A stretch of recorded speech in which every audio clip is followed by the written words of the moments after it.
Overwatch and the Guardian is the code name for the team that won't quit. Its purpose to voice the normies, to swallow the red pill against the narrative.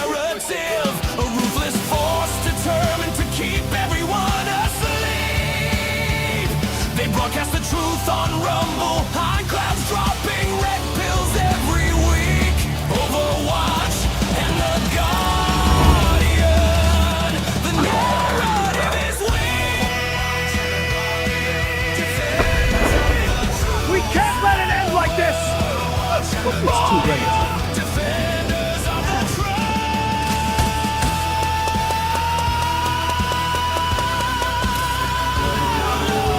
Overwatch and the Guardian. Overwatch and the Guardian. Overwatch and the Guardian. Overwatch and the Guardian. What's up, my brother? What's up, man? How we doing today? It just had the wrong thumbnail in the lineup for the intro. So, It happens. It happens. rookie moves, man. Rookie moves. Well, you gotta have me to keep you on your toes. That's what it all comes down to. You ain't wrong, man. But no, man, it's been a heck of a day. Just catching up with you on all the headlines from today. It's like, holy smokes. Like, By the way, all Alfred days didn't know shit about what happened today. nothing. And I'm just like, out of all the days that I go off the grid for a few hours, it's like, holy smokes. But that's the world we're in right now, man. Yeah, well, it is the world we're in right now, full of information warfare, psychological operations. It's full of crazy things happening in a completely transitional and dynamic world that is moving to something hopefully far, far better and greater. And that's kind of like the point of this conversation tonight. We're going to talk about we'll talk about Atlantis, ancient civilizations, and maybe not even so ancient civilizations in a certain other context, but we're gonna get a little fringy. We're gonna have a little conspiracy talk and talk about things, because I think that those stories are actually very, very relevant now. And potentially we can learn about some of these things, because there's a connection between the ancient technological civilizations that we're going to be talking about tonight and potentially the declassification that is coming in the coming months. So that'll be very interesting. I'm excited to get onto that conversation. After our special guests, we have what I'll just call transition content that Josh showed me today. And I was just like, oh man, here we go. Here we go. If there was people still on the fence, this is like, okay, here we go. So you guys want to stick around after the special guest to get the insights before we get into this other stuff. You feel like running some ads real quick? Let me see here. I gotta go. You can go ahead and run yours. I'll do mine late. That's fine. All right, let's give Rumble some love. Remember, when you guys hear Josh, go to Josh's description, and you'll see it in his pin post, so you can love on his Rumble support over there. But while we're here, they can cancel your accounts. They've done it. Well, hold on. Start over right now. All right.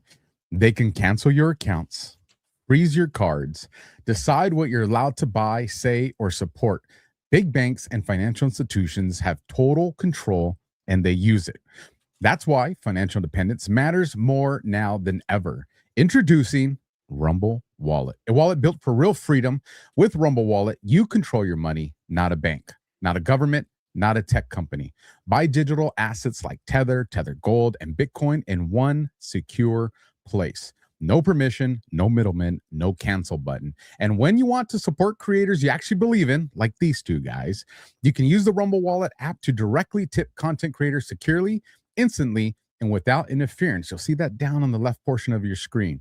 This isn't a credit line that they can shut off. It's your wallet permanently. Yours to protect your future, yours to protect your family. When the system fails, when institutions turn on the people, when financial sovereignty is the difference between security and vulnerability, Rumble Wallet isn't about politics. It's about freedom, ownership, and protecting what's yours. So take control today. Download Rumble Wallet now and step away from the big banks for good. True ownership, true protection, true financial freedom. Look at that. 2 birds, 1 stone. I like it. So I didn't have to run one because Alpha ran it for me.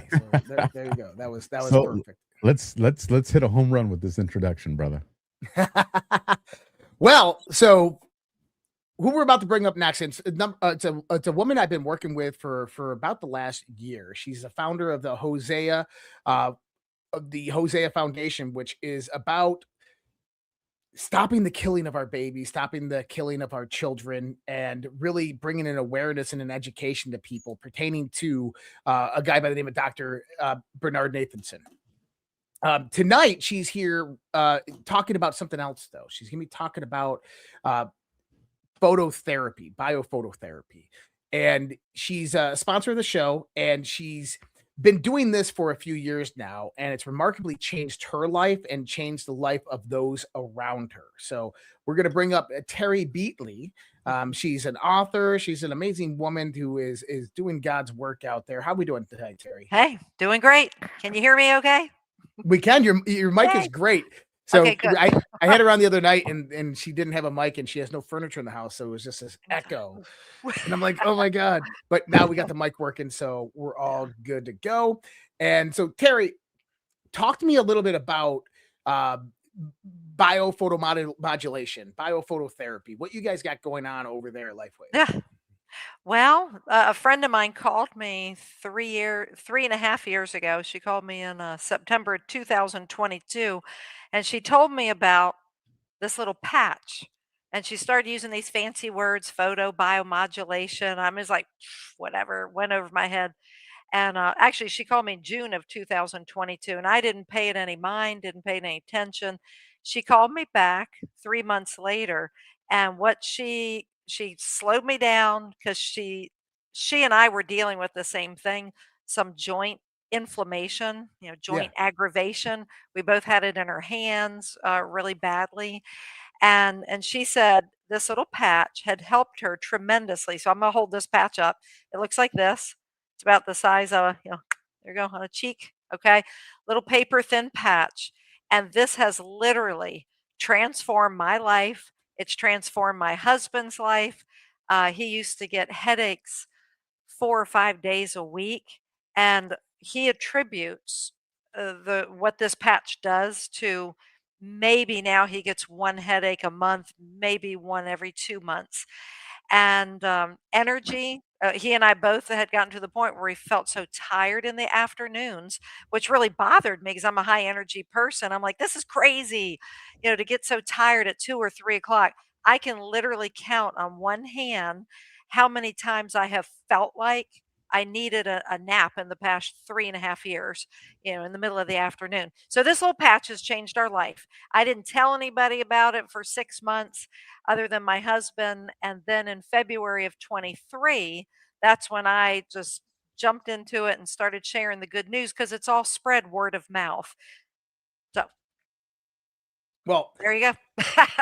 awesome. And tell me, how has it helped you guys? I mean, obviously, it's cured a lot of ailments and stuff like that. And what's the reaction that you've had from people pertaining to this? It has blown up like wildfire. Uh, actually the fourth person I called, it was Mike Lindell. I'm sure all your listeners know who Mike Lindell is, and I explained it to Mike, and he had been my MC at the Pro Life Gala we had held back in 2019, and we had kept in touch. I texted him on a Wednesday, and I said, Mike, I know we haven't talked for a while, but I have something really, really important to share with you. When can you talk? And he texted right back, and he said, can you call me Friday night at 9 o'clock? And because my attitude was, wait a minute, if I'm going to start sharing the good news about this, I want to reach out to as many people as I can, and people, who have spheres of influence. So all I can tell you is it's multiplied and multiplied. Mike started patching. He had me train his corporate staff, and then that began to multiply. And it's really people loving other people with the truth, because the key thing about this is it's non-pharmaceutical. It's no chemicals, no stimulants, nothing goes into your body. All that patch does is it reflects your own body's light back into your body. And then the way this particular patch is designed, it's to elevate a certain peptide. And I was never big into chemistry or all that, but a peptide, in this case, it's a string of 3 amino acids, the basic building blocks.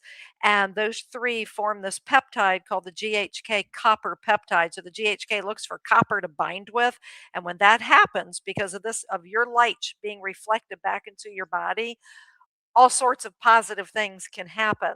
And Alpha, I was thinking, well, both of you guys, you're both military.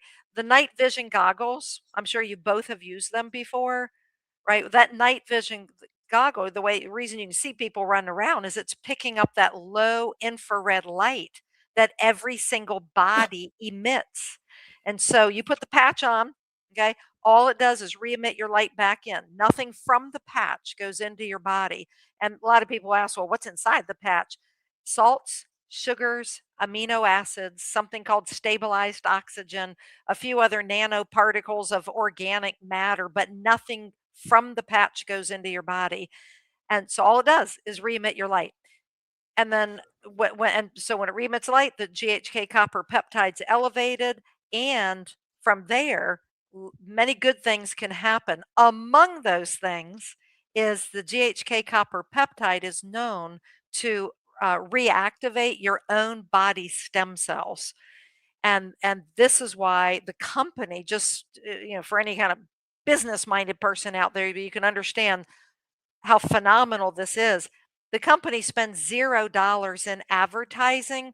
We are the advertising arm, patriots sharing it with other patriots. I mean, not just patriots, but that's the market I serve in. And so it's literally word of mouth. So since this particular patch, which is called X39, since that's come on the market in the past 5 years, the company's blown up from $20 million revenue to close to 1 billion because the patch works. Yeah. So Yeah. so I want to actually throw this out there for people, because I get it. I can see people like, well, it's reflecting light and what it like. So a few years ago, actually 2016, a scientific study came out of optical controls of epigenetics. If people don't know what epigenetic control factors are, in your genes, we always used to think that your genes were controlled primarily through internal factors, that hereditary would be passed down and you would be like set in your genes, but that's actually not true. Is 98% of all gene expression is done through what's known as epigenetic control factors. This is environmental control factors. And optical control of epigenetics basically comes out and says that they have chemo-optical modulation of epigenetically regulated transcription. This is called COMET, C-O-M-E-T. It's a conceptual approach that harnesses the strengths of small molecule inhibitors and optogenetic techniques to control epigenome using the light. In other words, the light becomes one of the most promising and effective biomodulators in the world. And if you don't believe me, we talk about this all the time, is that blue light in your office at night, like I got one I got to swap out right there. It produces inflammation in your body. It deregulates hormone production.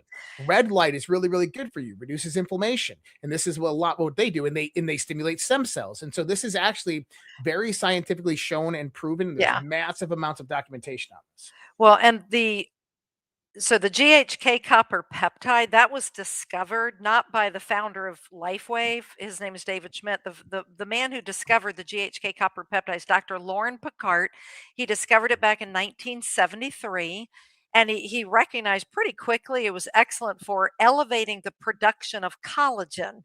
So if you know anybody who gets, who hurts maybe certain tendons in their knees, and, well, what are tendons made out of? Tendons are made out of collagen, right? So you want to be able to elevate collagen production.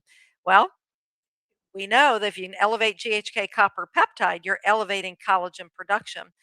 So a few short years after Dr. Picard discovered it, kind of interesting, the National Institute of Health defunded all government funding toward the GHK copper peptide. I find that kind of interesting, to say the least. And then if you look on the back of Dr. Picard's book, which that would be pretty cool if you pulled that up, Josh, you can find it on Amazon, but neither here nor there. And this is separate from LifeWave because LifeWave makes absolutely no claims of healing, diagnosing, curing, preventing any type of disease. We're not allowed to do that, and we don't do that. David Schmidt, the founder of LifeWave, he got the patent proving that when you put this patch on, as long as you've got copper in your body, and anybody can go research or what are the best sources of copper, you got copper in your body, the GHK is going to bind with the copper, and then the rest is what God does, the way God designed our bodies. And a lot of people, though, still it's like they still think something goes into the body. So I like to give two examples. If a baby is born with jaundice, the doctor puts the baby under light, right? To heal the baby of jaundice. If you go outside for a long enough period of time and you expose enough skin to the sun, your body has a biochemical reaction. You produce vitamin D, right? Yep. Nothing went into your body, right? Except, the sunlight here. All that patch is doing is just whoop your light. We all emit 4 to 6 inches of low infrared light, and it bounces off that patch and goes in. Like I said, my husband used to. I mean, he would say, this is his own personal testimony. For him, pretty much no more headaches. The other thing he used to always get with the seasonal changes, because he's a deer hunter and he likes fishing, and he would always get seasonal headaches and the sinus infect gone. He would snore all night long. Well, that didn't bother him, but it bothered me. So, energy, stamina. Well, what is a stem cell? Let's just talk a little bit about that because I'm realizing most I'm people glad you're never. going there because I was like, Yeah. for my marine crayon eaters, we always hear the word stem cell, but I feel like nobody ever wants to ask, what is Like, it, what is it? Yeah. and why is it so important, and why are people willing to pay so much money for these Right. injections? I'm glad you brought that up, and I should have gone over this right in the beginning. When what is a stem cell? A stem God gives us stem cells. When a baby's born with about 1 billion stem cells. So babies and teenagers, they have lots and lots of stem cells. A stem cell is a cell that can turn into whatever your body needs. So stem cells are the building blocks of bones, tissues, organs, your immune system. So whatever your body needs, the stem cell, if it's let's just call it awaken, okay? Because what happens by the time you're 30, 35 years old, this is just a guesstimate, about 50% of your stem cells, they're still there, they're dormant. So I kind of look at it as they're sleeping on the job and they need to be reactivated. GHK copper peptide, and this is written right in the patent with David Schmidt, proving put the patch on, it's going to elevate GHK copper peptide. One of the many benefits of elevating GHK copper peptide, LifeWave doesn't make the claim, it's just a fact, is it reactivates dormant stem cells. So they're called pluripotent stem cells. Pluri meaning many, potent meaning so strong. So they turn into what your body needs. The testimonies are phenomenal. Okay, but again, I always They're have to coming be right in the chat too. I mean, I can see people like, I love LifeWave. I use it every day. LifeWave's Yeah. amazing. It's changed my life. They're Yeah. saying it in the chat right now. Well, and I want to get this monkey out of the box really quickly. LifeWave is only marketed through direct people like the three of us plus all of your listeners. Okay. So anybody listening to this show and you're hearing about LifeWave, you want to get signed up under Alpha or Josh. If you see it marketed any other place, it is being marketed. Number one, we have found like the Chinese mock-up kind of patches being thrown out on Amazon, things like that. Those can be mock-ups, or they're people unethically selling them. So I want to get that right out of the box. This is a freedom model. Okay. And not everybody's going to, this is where I stand on this. Every single adult should be patching with X39. Why? Doesn't matter how rich or poor you are, the color of your skin, faith or no faith, whatever your life experience has been, we all age the same way. We're all going to age the same way. And So, so for anybody out, go ahead, Alpha. I was gonna say, let me ask you this, Terry. Because I'm the skeptic guy. Go ahead. And I don't mind that. Go ahead. and well, one is, Josh has never steered me wrong when it comes to things, to connect with. But for, someone that has some type of issue they're dealing with and they start taking LifeWave, well, okay, they wait a couple weeks and they start to say, hey, this whatever issue is, I feel a difference. So for Mhm. them, I think there's an easy way to measure this. But let's just say the person that says, I'm not dealing with anything, I don't have any ailments, but I want to take this because I don't want to get to the point where I'm Right. doing that. Right. Are there any types of markers that these people will kind of notice that kind of indicate it's working, like maybe better sleep or better recovery times if they run, work out? Like, how does somebody that's not dealing with something Yeah. recognize that, hey, this is working? I'm not wasting my money. That's a really good point, and this is not pre-scripted, so Alpha, you're just bringing up the key things here. David Schmidt, the inventor, who, by the way, which your audience will appreciate this, when he was already inventing many different things, and I'm going to answer your question in just a second. He was already inventing lots of things when he began working with the United States Navy, particularly Navy SEALs, and they asked if he could invent something to help with energy. So David invented our first patch called Energy Enhancer, and he did that for the Navy SEALs because he noticed they were staying up like 3 or 4 days or something in a row, and sleep deprived, and that patch was very successful. Shortly thereafter, Coach Quick of the Olympic women's swim team finds out about the patch, meets with David, and he begins patching the women swimmers. And I think it was 6 out of 8 of the women swimmers surpassed their best swim times. So that was the very beginning of LifeWave. And 9/11 happened, then poof, LifeWave started. He invented many different, well, a number of different patches, like 9 more, 8 more. Then he invented X39, X49. So David himself will say, for the people who are like, okay, I'm going to give this a try, patch 1 month for every decade you've been alive. And I always say round up. Okay. I was 58 when I started patching. So I bought a 6 pack, and the rest is history. If someone, is whatever, but patch at least 1 month for every decade you've been alive. The analogy I use, because the patches are not on trial, the patches are proven, right? And I love it that David Schmidt didn't discover the GHK copper peptide. That was so independent. When that was discovered, David and I, because we're the same age, we were 10 years old.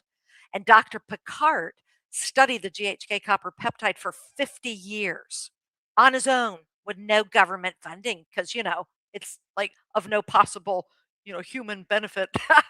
So patch 1 month for every decade you've been alive. And you're absolutely right.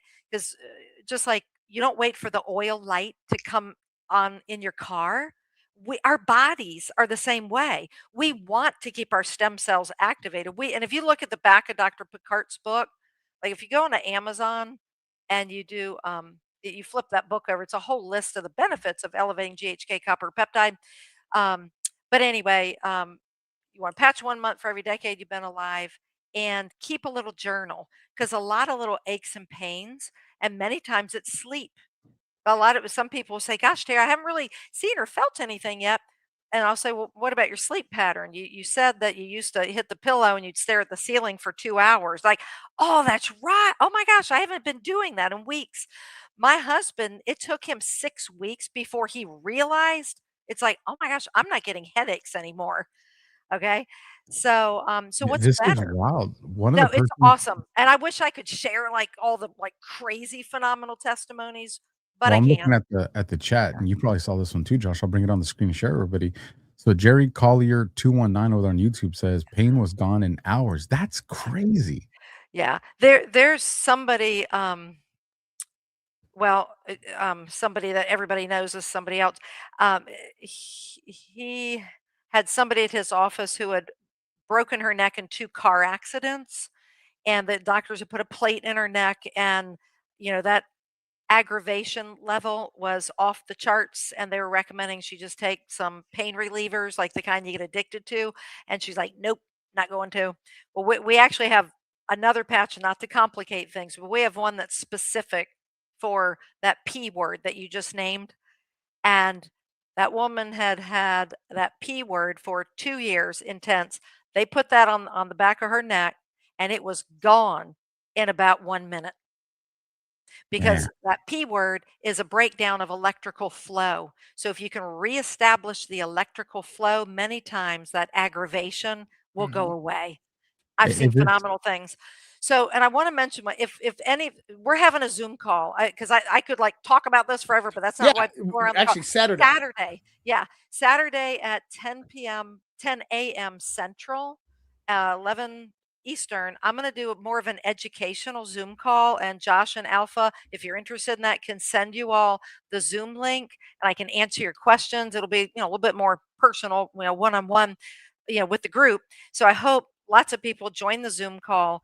Um, that was one thing I wanted to mention. The other thing, if people are like, oh my gosh, I want to sign up under Alpha or Josh tonight, they're going to be, or I guess it's maybe already posted, but I want to recommend something because I didn't make this clear the other night with Josh.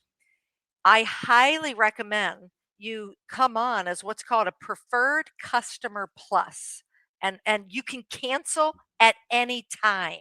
Yeah, it's right Okay. there on the screen. So Yeah. if people want to look, when you go to check out at the cart, you'll see it right there, right under shopping cart, Yeah. preferred customer. So make sure you You're click on that and you're saving, gonna, right. yeah, They're you're gonna gonna save say right you're there gonna say, $50. $50. So you don't want to come in as a retail customer. You want to come in as a preferred customer, and it's gonna make it set up like as a monthly shipment. If you're not happy, you can cancel at any time. But I hate for anybody to pay the extra $50. You can come in as like a wholesale preferred customer, so it ends up being $99.95 a month. The, when my daughter, who's now 27, we had lived in a moldy house, and I'm going to tell you all in your listening audience, okay? My daughter was so ill from 12 to 22 years old. There at one point, I thought we were going to lose her, and I didn't know a thing about LifeWave. We spent hundreds of thousands of dollars getting my daughter well. The idea that this little patch can do so much, and it's like $3 a day. It's like nobody can be like, oh, hey, that kind of sounds expensive. No, $3 a day. Go figure out a way. Go dive into a dumpster for $3 a day to get the benefit of regenerative wellness. This is regenerative healthcare. This is not swallowing a pill. When I think about how many pills my husband swallowed for years for those daily headaches, I won't name the brands of the pain relievers for head, but we all know it's horrible for your liver and it's horrible for your kidneys. This is yeah, non-pharmaceutical. This is by the power of light. What does Tesla say? What is it? Light, frequency, and what's the third thing? Like he's like the whole world is based on light, frequency, and vibration. Is that what it is? It's vibration. three Yeah. vibrate those three things. So And that's what it is. yeah, so a few different things. So I just put into the chats Terry's email address as well as the links. If you guys want to visit Alpha for Alpha's audience, it's life.alphawarrior.tv. So you can go to Alpha's regular website, alphawarrior.tv, but just put life.alphawarrior.tv. And it's Yeah. also in the description, and you can see it scrolling right here. And for my audience, it's life.redpills.tv. So life.redpills.tv. And Terry's email is there if you're interested in the Zoom. For anybody on my side that wants to go check out the Zoom, and Alpha side too, and we'll get you to the right direction. If you're just interested and you're like, I want to learn more before I go out there, there's going to be a Zoom call. If you go to redpills.tv and you go to sponsors, you're going to see sponsored featured partner right here. You just click learn more and you scroll down to the bottom, and there's an email. You can put your name and your email address in, and that'll register you for the Zoom call. And tomorrow, a link should go out for that for everybody who's already registered, so Yeah. people can go and get in on that. And one of the things I'm doing for Alpha and Josh team, for lack of a better, for Overwatch and the Guardian, okay, is regular education.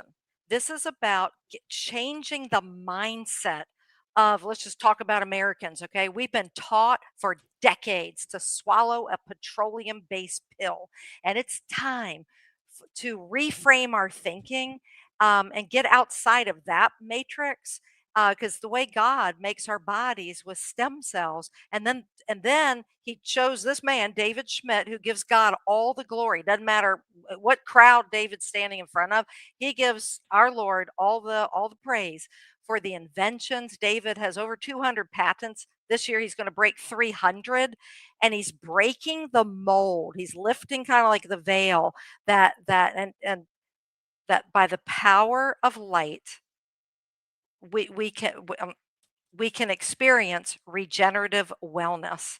Yeah. And I hope nobody passes this by. I want the whole world to know. And and I'll be supporting all the people that come onto your team, because I'll say this, I'll zip it.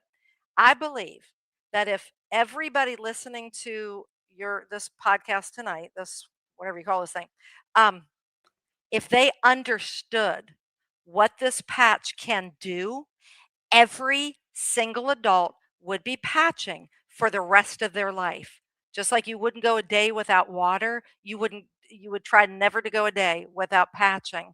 This is and maybe more one-on-one, I'll be able to share more stories, Yeah. but it's a true breakthrough, and I thank you all for having me on, and I hope I Yeah. get to meet lots of people Well, on I mean, listen, Saturday. I'll read one comment here. Billy Bear, he says, I was mauled by a giant bear. 2 hip replacements, crushed foot and skid steer accident, another car accident on my back. X39 took my pain away. And we don't know these people. They're just audience members. Yeah. I have Faith Ann over here. These patches are life-changing if you're willing to try them. I've been using them for 5 years and they're truly amazing. So if you guys want to check that, Want to sign up under these 2 guys, okay?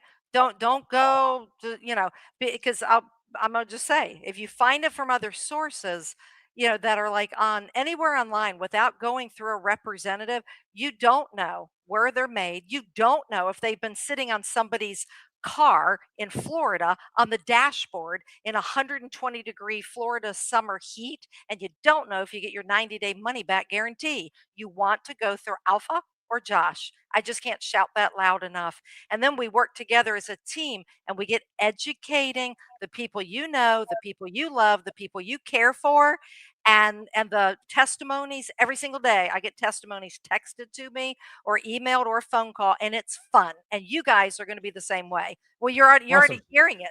Thank Let me- you. let Thank me- you for having me on. Before All right. before we go, let me just share a story. And Josh knows a little bit about this, and I'll make it quick. Today was a very rough day for me. Very rough. It's still weighing on me. I feel kind of off my balance tonight, with some of these mistakes. I am distracted. And you guys, what some of the audience knows, about 2-3 weeks ago, my best friend, yeah, he's my brother from another mother. Like we met in, just before 3rd grade, went to art class together, had our first girlfriends together, our first beers together. Like, this is my brother, my best friend. And a few weeks ago, he's, we talk 3-4 times a year, but it's like we never skip a beat. We're older now. And I run into him at the gym a few weeks ago, super excited, only to find out that he has that thing that starts with the C that we're all afraid of getting. Okay. And I was just crushed. He's a year older than me. He's 47. I'm 46. I was crushed because this is my best friend. This is my brother. But the other thing that it left me with is also made me feel very vulnerable. It's, we think we live forever. But then at the same time that we think we live forever, we're hearing big pharma's doing this, and this food has this, and your toothpaste has this. And it just seems like all the odds are stacked against us. And, one of the reasons I love Josh and people he's connected me with is the predicament I'm in is I don't have insurance. When I got into the fight with the big government, I lost my careers. So I have no insurance. My only option is I go to the VA, which I'm not doing that. Because they're not where they need to be yet. And I've seen what happens to all my friends that go to the VA. So I have no choice but to do as much as I can to make myself healthy. Yeah. Because, if I go to the doctor, that's coming out of my checking account, not an insurance company. And so when I hear stuff like this, it's like, all right, here's one more thing I have to fight against this world that's been created to destroy me and make me dependent on all these other things. Yeah. And I just want to tell people, I don't know if you guys are in the situation like I'm in, but what do you got to lose? Yeah. Thank you for sharing that, Alpha. And I'd love to talk to him if he'd ever be interested in talking. But he will, yeah. because he has never subscribed to the stuff that we are. And that night or that later afternoon when we met and he gave me the news, I said, hey man, there's this stuff. And he goes, send me everything. Yeah. And I mean, we're in the gym, you know, he's trying to be tough and I'm trying to be tough, but there was a lot of hurt. There's a lot of hurt right there. And I know how stubborn he is. He's like me. So for him to just be like, send me everything, I know where he was as far as just desperate for some remedy. Yeah. Well, Terry, you'll be coming back on both of our individual shows here in the next few weeks, so people won't be able to hear from you again, as well as I'm putting that email link out, or people can go over to redpills.tv and find it over there, and as well as Alpha's and my links for if people want to go check it out today. So, and if you want to get on that Zoom call on Saturday, that email address is right there. Yeah, and if that time works for your listening audience, even if you can only pop on for a few minutes, just grab 15 minutes, it'll be worthwhile. So it's not like you have to stay the whole time, and I'll be there to answer questions and all that, and share a lot more. So I hope we get lots and lots of people on. If people are ready to go, just don't waste money by signing up as a retail customer. Do preferred. You can cancel at any time. I hate seeing anybody pay $50 more than what they have to. That's crazy. Yeah. So anyway, I look All right. forward to meeting more and more of your followers, and let's do it. All right, this is the freedom model for health and wellness, and let's do it. We're gonna have fun. All right. Thank you, Okay. Terry. Take care. Bye. We'll talk to you soon. Bye. Bye-bye. All right. What's up, Alpha? Real quick on that, because and I get it. I've been there. 2 in the morning, 3 in the morning, the infomercial comes on. Does it work? Does it not? Are the people on the screen telling me, the truth about their life experiences, or is this a script? Like I will expose some of, so, when you introduced me to this bad boy, right? Yeah. The Pet Club guys, and this Restore one, I used to take it when I would get back from the conferences, because, we have a couple beers there. So I'm like, hey, let me help out my liver and all that stuff, right? But I only take it for like a couple days. And then it was sitting there and I looked at it and I read it and I was like, helps promote healthy blood pressure. I was like, because, combat Marine, and then, 14 years law enforcement shootings. Like I've always been, even when I'm healthy, I've always still been like pre-hypertension. And, our bodies are amazing. So I acclimated to it. So I was like, let me so this is me, man. This is me jotting all my notes, morning readings, afternoon readings, evening readings. I did readings for about 4 or 5 days without taking it, to kind of see where my baseline was. And then I started taking it with, okay, here's a day. And like, I'm very meticulous, right? I'm a Virgo.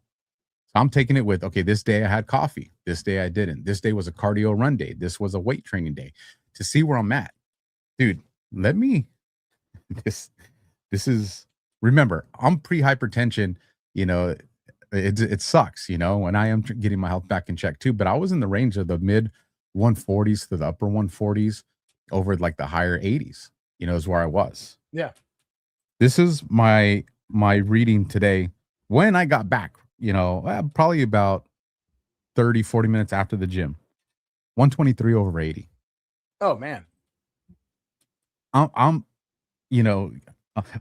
March 8th, 121 over 77. That was at 10 in the morning.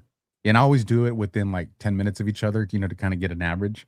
10 minutes before that, 120 or 121 over 77, or that 125 over 78. And then it gives me my BP's. Like, I've really been making an active effort to take control over my health, to make sure I'm solid. All my family's dependent on me, but I got 2 little ones. Right. A 5-year-old that's going to be 6, and 2-year-old that's going to be 3. And I look at them, I'm like, if I'm not here, who's the man that protects them and raises them? Like, that's my why. Like, I got a why. And I just want to tell people, man, because I know there's people that are listening and there's hesitation, and I get it. I empathize with that. But they have lied to us about fucking everything. Yeah. They've convinced us that living with pain is normal, with uncomfortableness is normal, and it's not. Like, our bodies, if we put the right stuff into them, if we give them the right tools, your entire life can change, man. And I'm telling you, the goodness that I've been feeling lately, I just hope there's other people that take the step. It does require some dedication. You gotta fight for your own life. Right. And Yeah. And listen, these are, we don't just go pick up any sponsors and bring them in and stuff like that. These are people I've worked with for years, and Alpha's been working with for months, and products that we've been using. So, we bring this to you guys because we really want to share it with you. And, listen, it helps support everything that we're doing here. Alpha and I, we work 10, 12 hours a day doing all this stuff behind the scenes that you guys don't see, to do these shows, to put on these shows, sometimes 2-3 shows a day. And so we're blessed to have, people and companies like that come forth and say, hey, we can work with you and we can help you at the same time. So we appreciate Terry coming on with us, and appreciate all of you guys out there in the audience. And I know that was 42 minutes of the show just went by like that. And we shoot for 15 minutes, but it's important. If you guys are watching this and you go, well, I want to know the difference between you and like QVC. Here's the difference. The people at QVC, they got salaries and companies that are going to keep them afloat. You guys are what keep us going. Like, your guys' support is what feeds our families. Your guys' support is what keep these lights on. So we need you to stay alive too. Yeah, there you go. We need you to stay alive. Like, you need to live because we are also dependent on you. So it's just, the circle of life right there. So you want to know the difference? Because you guys are our life support system. So stay healthy. So, all right, brother. Before we transition into the conversation of ancient civilizations, or maybe even not so ancient civilizations, I saw this gem today. And if people didn't see this, this is CENTCOM, U.S. Central Command. And they said U.S. forces remain centered in very clear military objectives for eliminating Iran's ability to project power against America and its neighbors. And they posted this video. I'm not going to play the whole video. I stopped it at the 17-second mark. And when you look down here on the screen, the 17-second mark, what is that, Alpha? That would be the PSYOP ghost. And just for the record, because I hadn't seen this until a few minutes before we went live, Josh stops the video and he goes, "What do you see?" I instantly recognize. I'm like, bro, it's the ghost. Like, holy smoke. This is what got me pumped up. Who posted first, who posted this so people understand how serious it is? CENTCOM, Central Command. This is a military account posting this. This isn't. If you guys are wondering which ghost. Yes, that one. That one right there, folks. And by the way, the timestamp of the video is 1 minute and 33 seconds. And I think that this actually makes a lot of sense. Hard to swallow, important progress. Who are the puppet masters? House of Saud, 4 trillion, Rothschild, Soros. Focus on above 3, public wealth disclosures. Many governments of the world feed the eye. Think slush funds, think war, think environmental pacts. Triangle has 3 sides. Eye of Providence, follow bloodlines. What is Keystone? Does Satan exist? Does the thought of Satan exist? Who worships Satan? What is a cult? Epstein Island. What is a temple? What occurs in a temple? Worship. Why is a temple on the top of the mountains? How many levels might exist below? What is the significance of colors, design, and symbol from above the dome? Why is this relevant? Who are the puppet masters? Have the puppet masters traveled to this island? When? How often? Why? Vladimir Putin said the New World Order worships Satan. So, I look at these all in significance of the various different posts that we've seen from other government accounts over the course of the last few months. And we had Rig for Red, and then we had The Storm is Coming, and then we had Patriots are in control, and now we get this little gem at 17 seconds. And what that tells me is that they know what they're doing. They know that as much as chaos as we see, they know what they're doing. And just in case you're new to this and you're like, what's the significance of 17 seconds? Go look up what the 17th letter of the alphabet is. That's right. And then you're going to be like, oh, oh. So, yeah. I mean, you showed me a couple interesting things today, but that one's the highlight. That's, and I mean, you articulated it well here. If there was anybody that was on the fence about, are we interpreting this right? Are we just trying to make the puzzle pieces fit? Like, how do you respond to that? Yeah. Are you just going to call that coincidence number 20,000? Well, some people would. I mean, it's just coincidence. And okay. Firstly, I was in the Navy for 10 years. I've been on multiple different Navy ships, and I've never seen the 4th PSYOP Battalion, an Army thing on a Navy ship. Never, ever. That's kind of odd. Just saying. Anyways, so lots of things happening in the world. We're not going to discuss Iran or any of that stuff tonight, the geopolitics of the world. This is kind of the night where we take a break from that and we kind of move on and talk about other types of things. And Alpha's like, can we talk about Atlantis? And I'm like, sure. I'm like, I know a little bit about it. Well, why don't you tell me what you know about Atlantis, Alpha? All right. So I'll start with the basic understanding that I have of it. And then I'll kind of add some stuff that I've heard people talking about that kind of got my interest. But my original understanding of Atlantis, like, from kid as I'm watching movies growing up to kind of into my young adulthood, into my later adulthood, was that Atlantis was this ancient civilization of, like Greek gods type stuff, right? Powerful people, live long. And that all of a sudden some bad guys show up. Don't know who the bad guys are, but some bad guys showed up. There was some type of war, and this land gets lost into the ocean. And modern man has been searching for this city because of the secrets and stuff that it holds, the treasures. So that's always just kind of been my understanding of it. I was like, okay, well, is this, this like Little Mermaid stuff, all the different movies that are out there growing up. That was my understanding. And then when I got into the social media world and started getting to these town halls, I started to hear these other people talking about things like, bringing up like Palladians and some other names of different, entities or beings or whatever that exists. And that this is, like who the Atlanteans were. And this wasn't like Greek gods mythology. Like this was technology. Like these people had like sophisticated technology, and that there was some type of like galactic war that destroyed this land and put it into the ocean. So that's kind of where I'm at. Okay. I love that. And I'm going to give a lot of people my thoughts on it and kind of the understanding that I have of it. So you have to look at the historical context of where these stories come from, because a lot of what you're talking about is actually a modern interpretation of it, right? So the original story of Atlantis is actually published in two great works by Plato, the Timaeus and the Critias. And in this, he talks about how Atlantis was a large island civilization located beyond the Strait of Gibraltar, extremely wealthy and technologically advanced for their time, and built in concentric ring cities. Now, he got this from his uncle, Solon, who was very well respected, who heard it directly from Egyptian priests. Now, that story was placed throughout history, and we heard about the Library of Alexandria, which was destroyed, and all of the records of Atlantis were destroyed. I'm not so certain about that. I think that a lot of those records went to the Vatican. I think a lot of those records are in Tibet.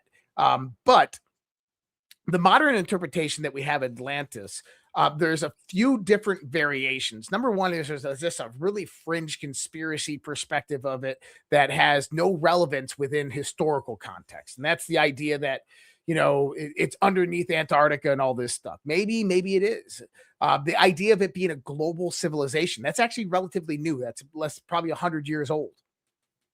In the mid 1800s, there's this woman by the name of Madame Helena Blavatsky. Have you ever heard of Helena Blavatsky? No. So Helena Blavatsky was a Russian mystic, and very, very powerful Russian mystic. And she created a society known as the Theosophist Society.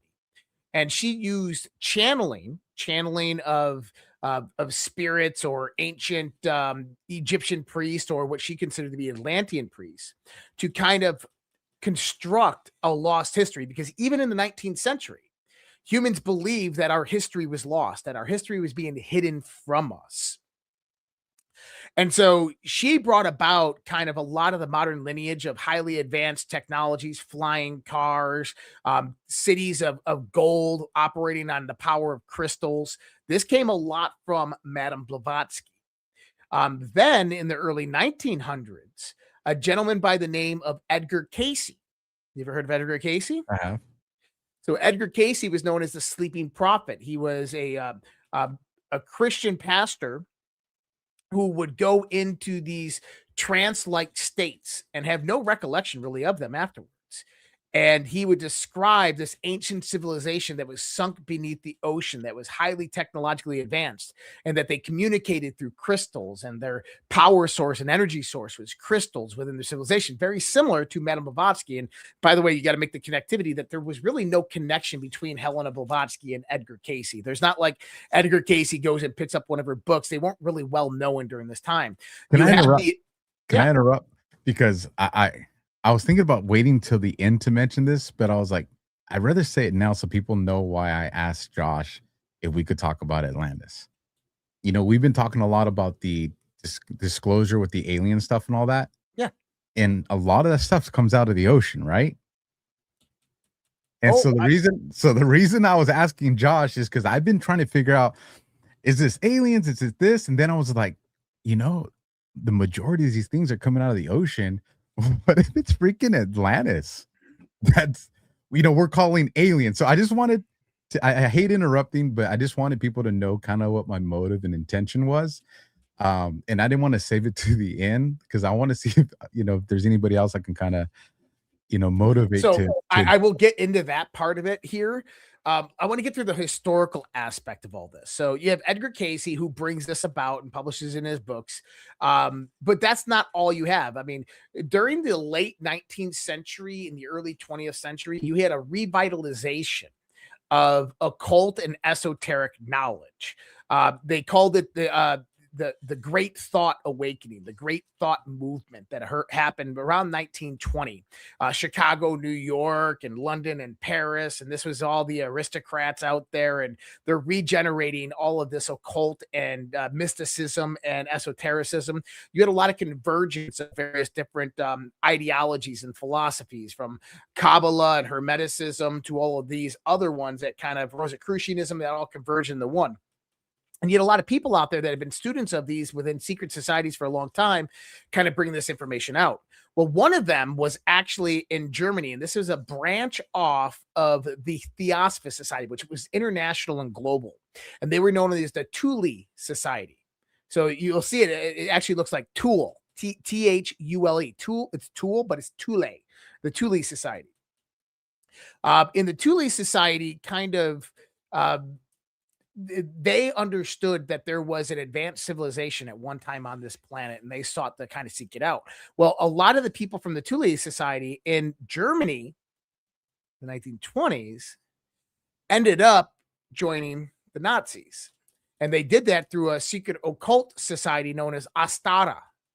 And Astara kind of translated into the SS under Heinrich Himmler, who was a member of Astara, and he formed the Ahnenerbe.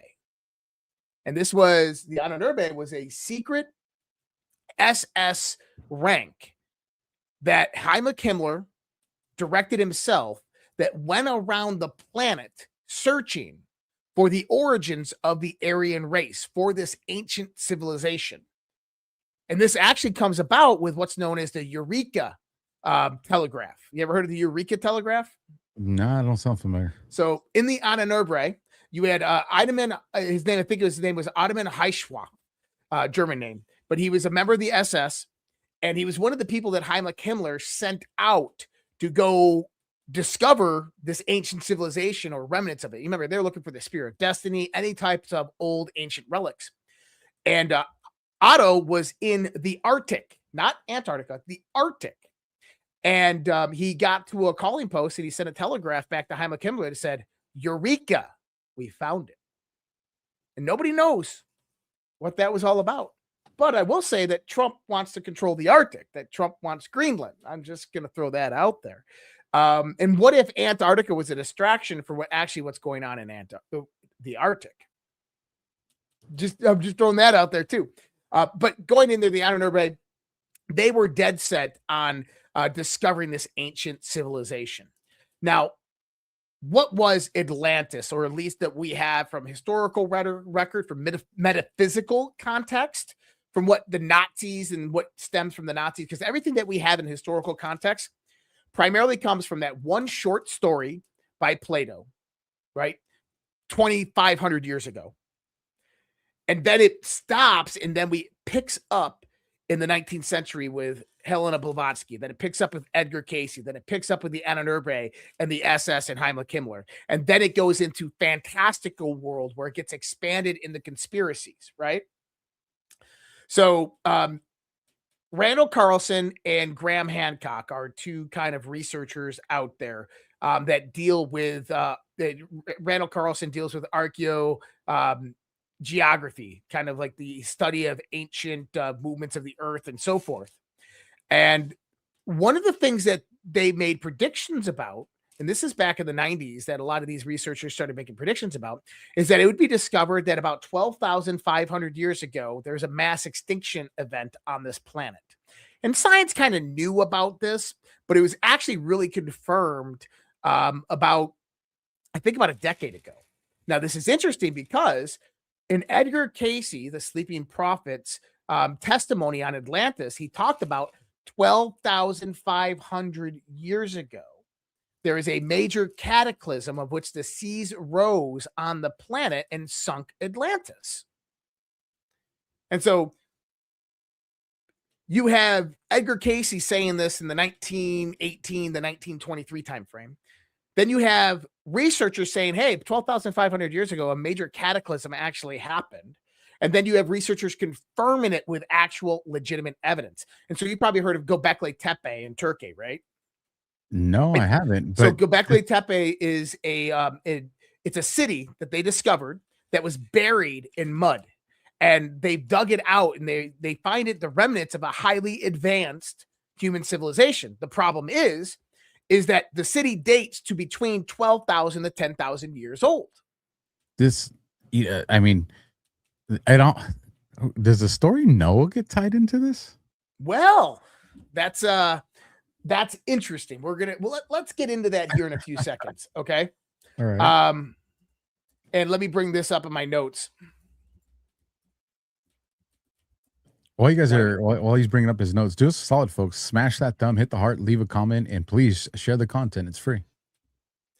Yeah. So number one is the flood stories have been around for a very, very long time. And we have the story of Noah, right? Now, you also have an older story, a Sumerian story, actually Akkadian, which is kind of a derivation of the Sumerians, known as the Epics of Gilgamesh. And the Epics of Gilgamesh actually tell the same story as the story of Noah. We talking Hillary Clinton's Gilgamesh? That's right. Oh, bro. And then you have the Utnapishtim, and then you have the Akkadian Empire text that actually references the flood. And you go back into the Sumerian lore, and you have the reign of the kings for 10,000 years. It goes back to this time frame, 50,000 years of a reign of kings for 50,000 years. And there's a lot of different interpretations of this, but the idea that there was a major flood on this planet is biblically correlated. It's historically correlated through like the Epics of Gilgamesh and other Sumerian lores. And there's actual evidence to substantiate it within the fossil record and within the ice records. And so I'll get into a few theories here. One theory is that 12,500 years ago on this planet, there is a highly advanced human civilization that had existed 50,000 years before that. So they had been in. So imagine if humanity right now, we're 6,000 years old. Imagine us at 50,000 years. Okay. That's what they were saying is basically that this civilization had been 50,000 years old at that point of advance. Okay.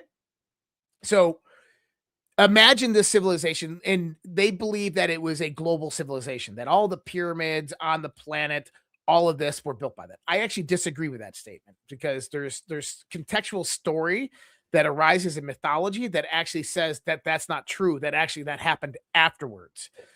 And I can give a few theories of why we kind of think that the flood happened. Now, was it God that came down and flooded the earth? Biblically, that's what it says, right?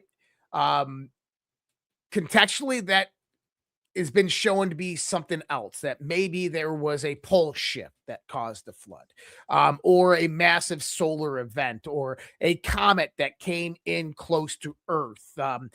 There's Thunderbolts of the Gods is a great documentary out there about the plasma and electric universe theory. And one of the things they look at is they look at the archaeological evidence of cave paintings and rock sculptures during this time of 20,000 years ago, 10,000 years ago. And what they find is a lot of lightning bolt symbology. And they depict this as actually plasma channels that are in and around Earth, as if a comet went by Earth and produces massive electrical discharges with the Earth. Now, this actually makes sense because you had in the 19th century or 20th century, you had a Russian scientist by the name of Immanuel Velikovsky. And where are we? By the name of Immanuel Velikovsky, who wrote a book called Worlds in Collision. And this book is about the reason why Venus is the only planet that rotates backwards. Because Venus isn't actually a planet. Venus is a comet that was captured. And that Velikovsky kind of claims is that in our history, Venus came through the solar system, and it was Earth and Mars were much closer together. And as Venus came through the solar system, it diverged our planets and caused the Earth to tilt out its axis and cause massive floods and then temperature variation changes and destroyed Mars. Now, interesting enough, there was some astronomers, actually the head of the U.S. Naval Observatory in the early 20th century, who came up with a theory that he was highly ridiculed for, but actually makes a lot of sense. Now, Alpha, let me ask you about this. Where did the moon come from? Well, I don't expect you to know, but what's your best guess? If you would have asked me 10 years ago, I would have said it's always been there. It's always been there. But then I've studied, and one of the questions I have is, why do some of the ancient drawings depict everything, but they don't depict the moon? That's right. And this is the idea, is that I was in an astrophysics class at CU Boulder. And my professor was a NASA engineer and scientist. And we're talking about the creation of the moon. 2.5 billion years ago, a proto-planet struck into the forming Earth planet, exchanging magma and materials, and formed the Earth. That story is absolute garbage and bullshit, and there's actually no substantiation of evidence of that story. In other words, the current theory that we have on the creation of the moon, there's actually no evidence to support it. And the reason I say that is they say, well, there's helium-3, and there's actually particleization of Earth on the moon, and there's particles of the moon on the Earth, and they say, oh, so they came from each other. But that's just surface level, which means that matter escapes Earth. Even though we have gravity, matter does actually escape Earth, and if there's massive impacts of Earth, you'll have debris fly up and it'll hit the moon. So that's more common. They say that inside the Earth, there is material of the moon. But here's the thing, is inside the moon, there's no material of the Earth. Not vice versa. As in, the moon never struck the Earth.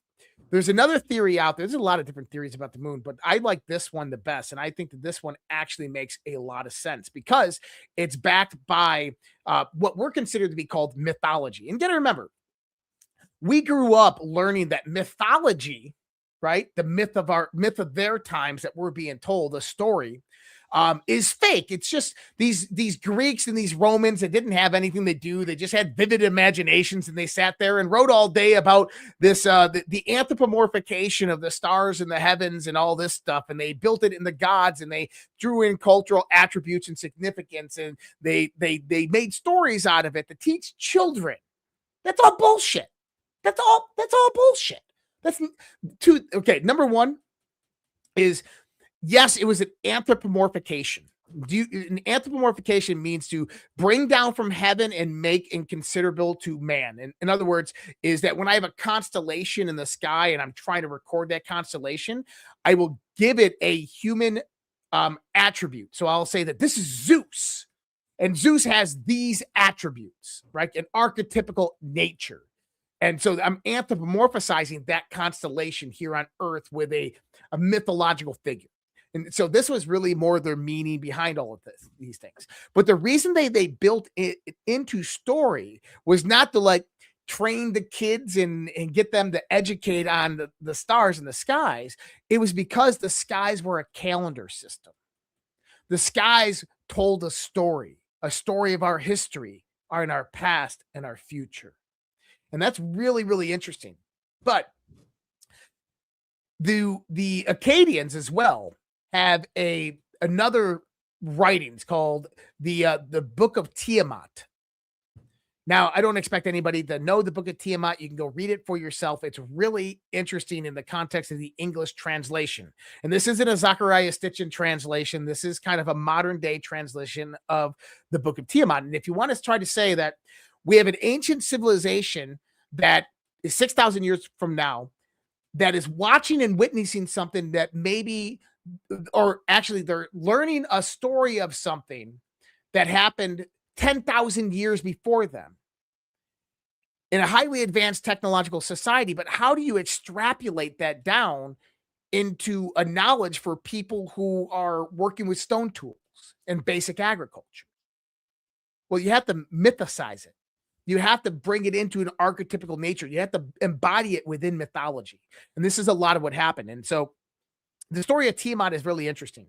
What it talks about is how the god Marduk went and killed Tiamat's husband, Apsu. And that Tiamat vowed revenge on Marduk. And she flew to Earth through the skies of Earth, shooting down invisible missiles from the sky that rained fire in the blood of men. Now just think about that for a second. Invisible missiles, or they said invisible needles from the sky that infected the men and turned them on fire, killed them. That sounds like a bioweapon to me. Like radiation or something, yeah. That's right. Bioweapon, radiation, right? So Marduk, he went to Tiamat. Now, it doesn't say that Tiamat is on Earth. That's the crazy thing. It says that she traveled to Earth. And then Marduk takes his people, and they go to seek revenge on Tiamat. And they shatter Tiamat's head down the center and fracture her in half. And she spilled her salty waters upon the earth. Now, that part didn't make much sense until you understand our solar system. And why does this have to do with Atlantis? Because I think that Marduk was in Atlantis, and I think there was another civilization on another planet in our solar system. And I think that they were at war, and that this war is what caused all of this to happen. Which planet do you think? I gotta ask you this. Which planet do you think is another civilization? I think we call the planet Tiamat. And here's the thing: is between Mars and Jupiter, there's an asteroid belt. You ever heard of this? I think you have some protoplanets in there. One is named Ceres, the protoplanet. Okay. Yeah, I'm tracking. So you have this massive asteroid belt. Now, scientists, astrophysicists say that was naturally formed. It was just all the excess debris of the solar system that just formed there. That's bullshit. That would have been sucked back into the sun. It would have been sucked into the planets. That doesn't make sense. If you look at the configuration of our solar system, there should be 9 planets or 10 planets, I think, gravitationally. And actually, one of these scientists was actually the head of the Naval Observatory. He did the mathematical calculations and determined that there should have been another planet in our solar system gravitationally. And you got to remember, the Romans used to talk about the times when Earth had only 360 days in a year, and they never mentioned the moon. See, a lot of ancient cultures never mentioned the moon. I was going to say, because if we had another planet, that's going to affect gravity, which means our rotation is going to change. I mean, you kind of think the entire solar system changes if you have another planet. It does. And if one of those planets gets destroyed, let's imagine this in our heads. Let's visualize this. Let's imagine a planet. Forget about Mars. Don't worry about where Mars is right now. Just imagine that somewhere between Earth and Jupiter, there's another planet, a really big planet. And this planet's got 2 moons. Okay. And this planet is destroyed So it's destroyed, it's going to explode in direction, right? Part of that direction is going to, it's going to go like this, but that's all going to coalesce and it's going to come down, and you're going to have two sections of that explosion. One section is going to be shot towards the sun. The other is going to be shot towards Jupiter. But Jupiter is only 1% of the mass of the solar system. The sun is 99%. So you're going to get a gravitational neutralization zone between Jupiter and the sun, where that mass that's going out and spreading towards Jupiter is going to stop. It's going to lose its momentum, and then it's going to start rotating around the sun gravitationally. That's the asteroid belt. Now, what about the other debris field? The other debris field, let's say that it's got debris and it's got moons. Well, that's going to fly into the sun eventually over, hundreds of thousands, if not millions of years. Well, what do you have in mid-August and October of every year? I don't know. The Leonids and the Perseids, the meteor showers, right? Okay. So every year, the Earth, we fly through. So you ever seen a meteor? I have. Okay, you ever seen 100 of them happening every minute? I wouldn't know about 100, but I've seen a significant amount of them. Yeah, we've had like the meteor showers where you've seen hundreds of them coming every minute. What that actually is the Earth is running into a debris field of something. So imagine this debris field, maybe let's just say it was 1 million years ago. Okay, 1 million years ago. And that over the next 1 million years, that debris field continuously bombards Earth, crashes in the Earth, and destroys everything that's here. And so civilization would have a hard time getting back going, right? Okay. And so let's say that they continuously try to go, and every 3,500 years, because that's a very important time frame in Sumerian lore, when they talked about the return of Nibiru in the context of what Nibiru was, and it could have been the planet that was destroyed in the debris field that we go through every 3,500 years, or they would also say every age and a half within the galactic transit.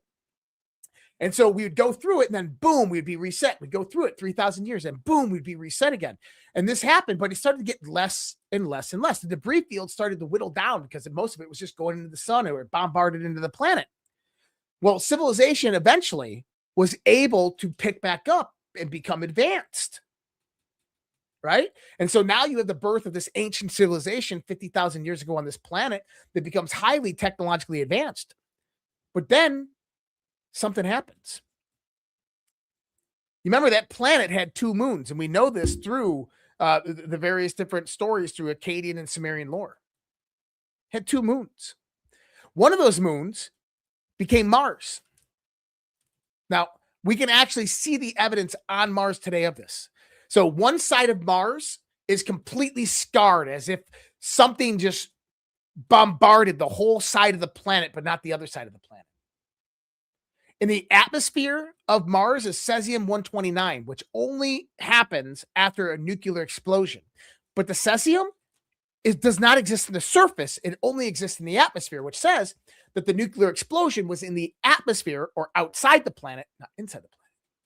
The other side of Mars is completely fine. Now, that's interesting.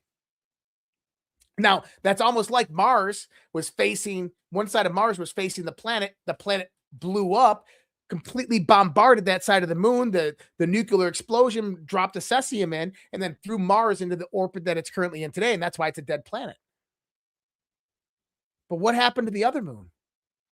Well, over the 1 million year transit, this thing is a much bigger object. It's going to take a lot longer for it to make its rotation towards the sun. But what happens if Earth, on a 360-day orbit around the sun at 0 degree tilt, at that perfect range between the sun and the Earth, the harbor of life, all of a sudden another asteroid starts coming in?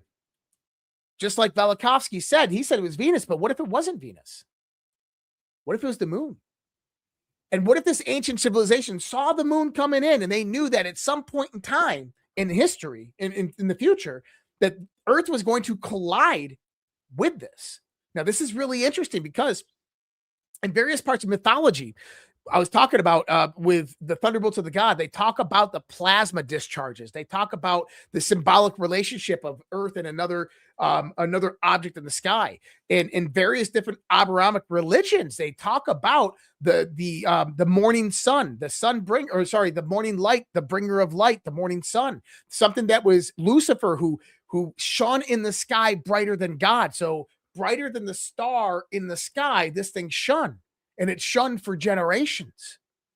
In other words, if we had a massive moon-sized comet in the sky, it would shine incredibly bright in the sky. And as it got closer to the Earth, it would start exchanging electromagnetic and plasma discharges. Okay, so what happens then if the Earth and the Earth going around the sun and the moon's like this, and all of a sudden they started to collide? Well, guess what's going to happen?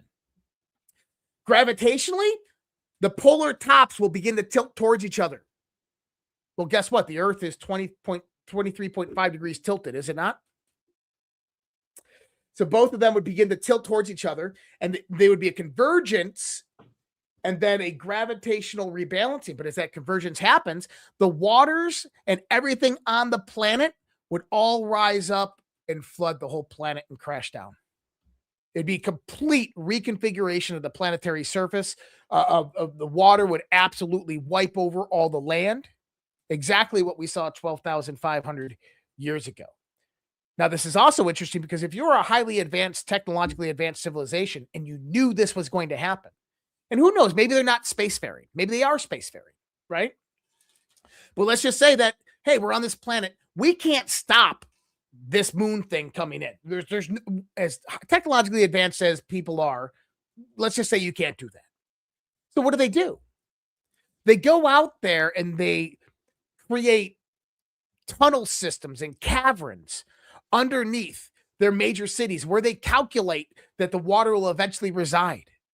Now, did you know in China, they just discovered a cavern system that was built thousands upon thousands of years ago that houses over 2 million people? They're all throughout underneath Turkey. They're all throughout Paris, underneath Paris. They're all even in the United States under Seattle and LA, under New York.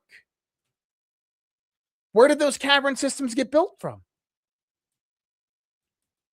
Maybe these people saw it coming, and that's where they stayed for 6,000 years until the Earth settled down and they were able to return back to the surface.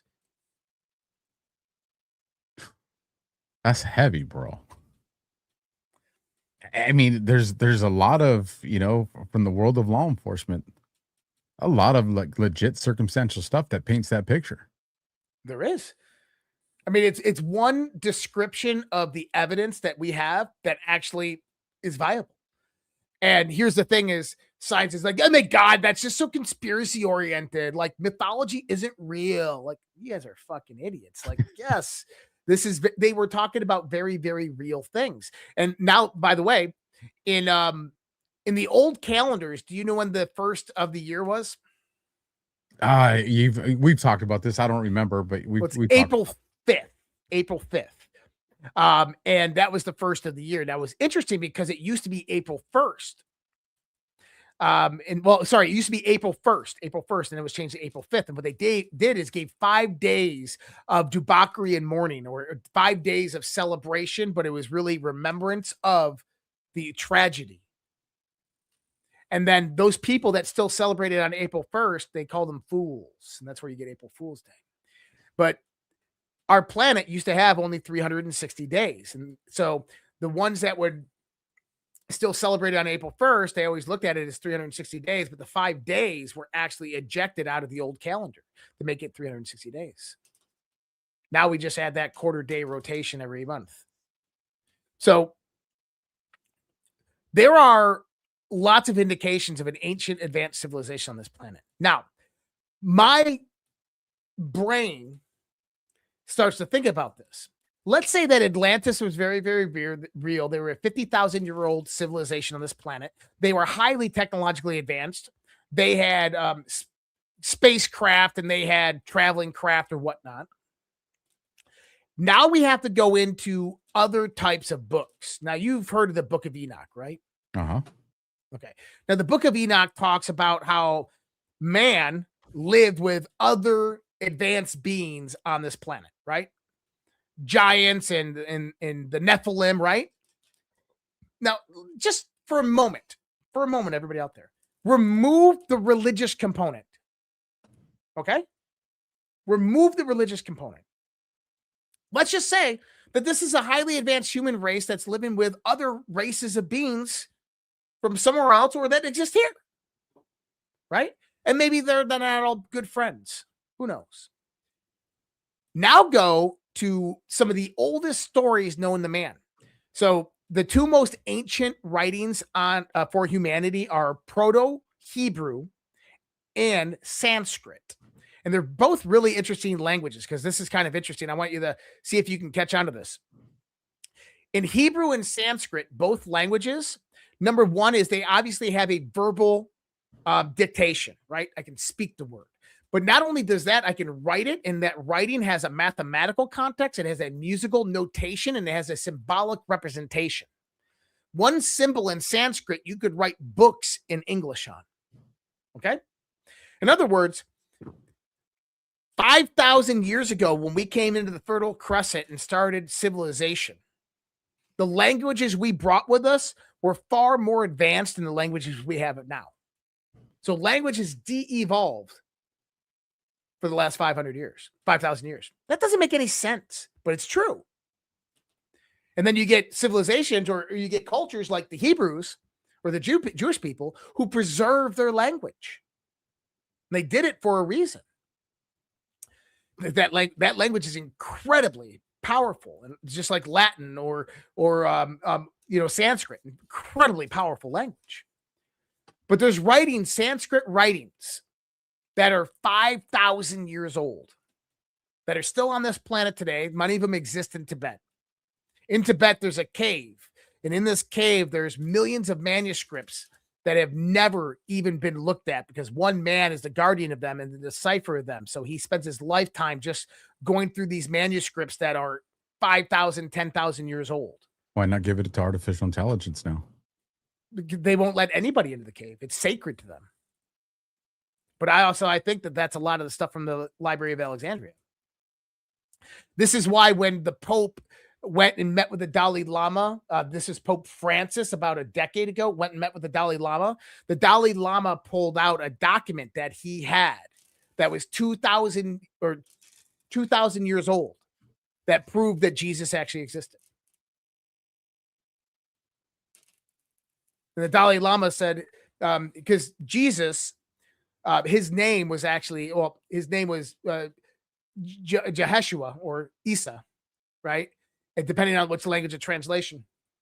But the Dalai Lama has a document that shows Jesus in there. And he showed it to Pope Francis, which is pretty cool. The years that we don't ever get taught about. That's right. But when you go back to the Sanskrit language, there's these old books, and you have, my three favorites come out of what's known as the Mahabharata. The Mahabharata is known as the Grand Epic. And in them, you got the Rig Vedas, you got the Upanishads, you got the Dhammapadas, you got the Bhagavad Gita, which everybody's heard of. But in the Rig Vedas, they talk about the god who flew in the skies on clouds and shot lightning amongst the clouds to the other gods in battle. That sounds like a spaceship shooting other spaceships. And what they describe is an epic war. They describe the spaceship, the Vinamanas, of how they fly. And they talk about weapons of light that would blind you and burn you and turn sand to glass. Have you ever had any Libyan glass? I got some Libyan glass up here. And it's from a certain area in Libya in the desert. And it's completely, the sand was turned to glass because of some type of high energy explosion that occurred there a long time ago. In other words, a lot of like the Indian epics, a lot of these stories talk about a war that was waged on this planet a very, very long time ago. And I think that honestly, that war was 1,000,000 years ago that caused that planetary collision, which then brought about the people of Atlantis, who, by the way, the pyramids and that whole structure, I think the Great Pyramid actually was from the Atlantean civilization. The Sphinx, I believe, the Great Pyramid was built next to the Sphinx. The Sphinx is actually much older than the Great Pyramid. And I think the Sphinx, if you date it to the water erosion time period, and many of these guys have said it, that you can probably date it back to 1,000,000 years ago, which would have been that one civilization that we're talking about. And the Great Pyramid, probably 50,000 years.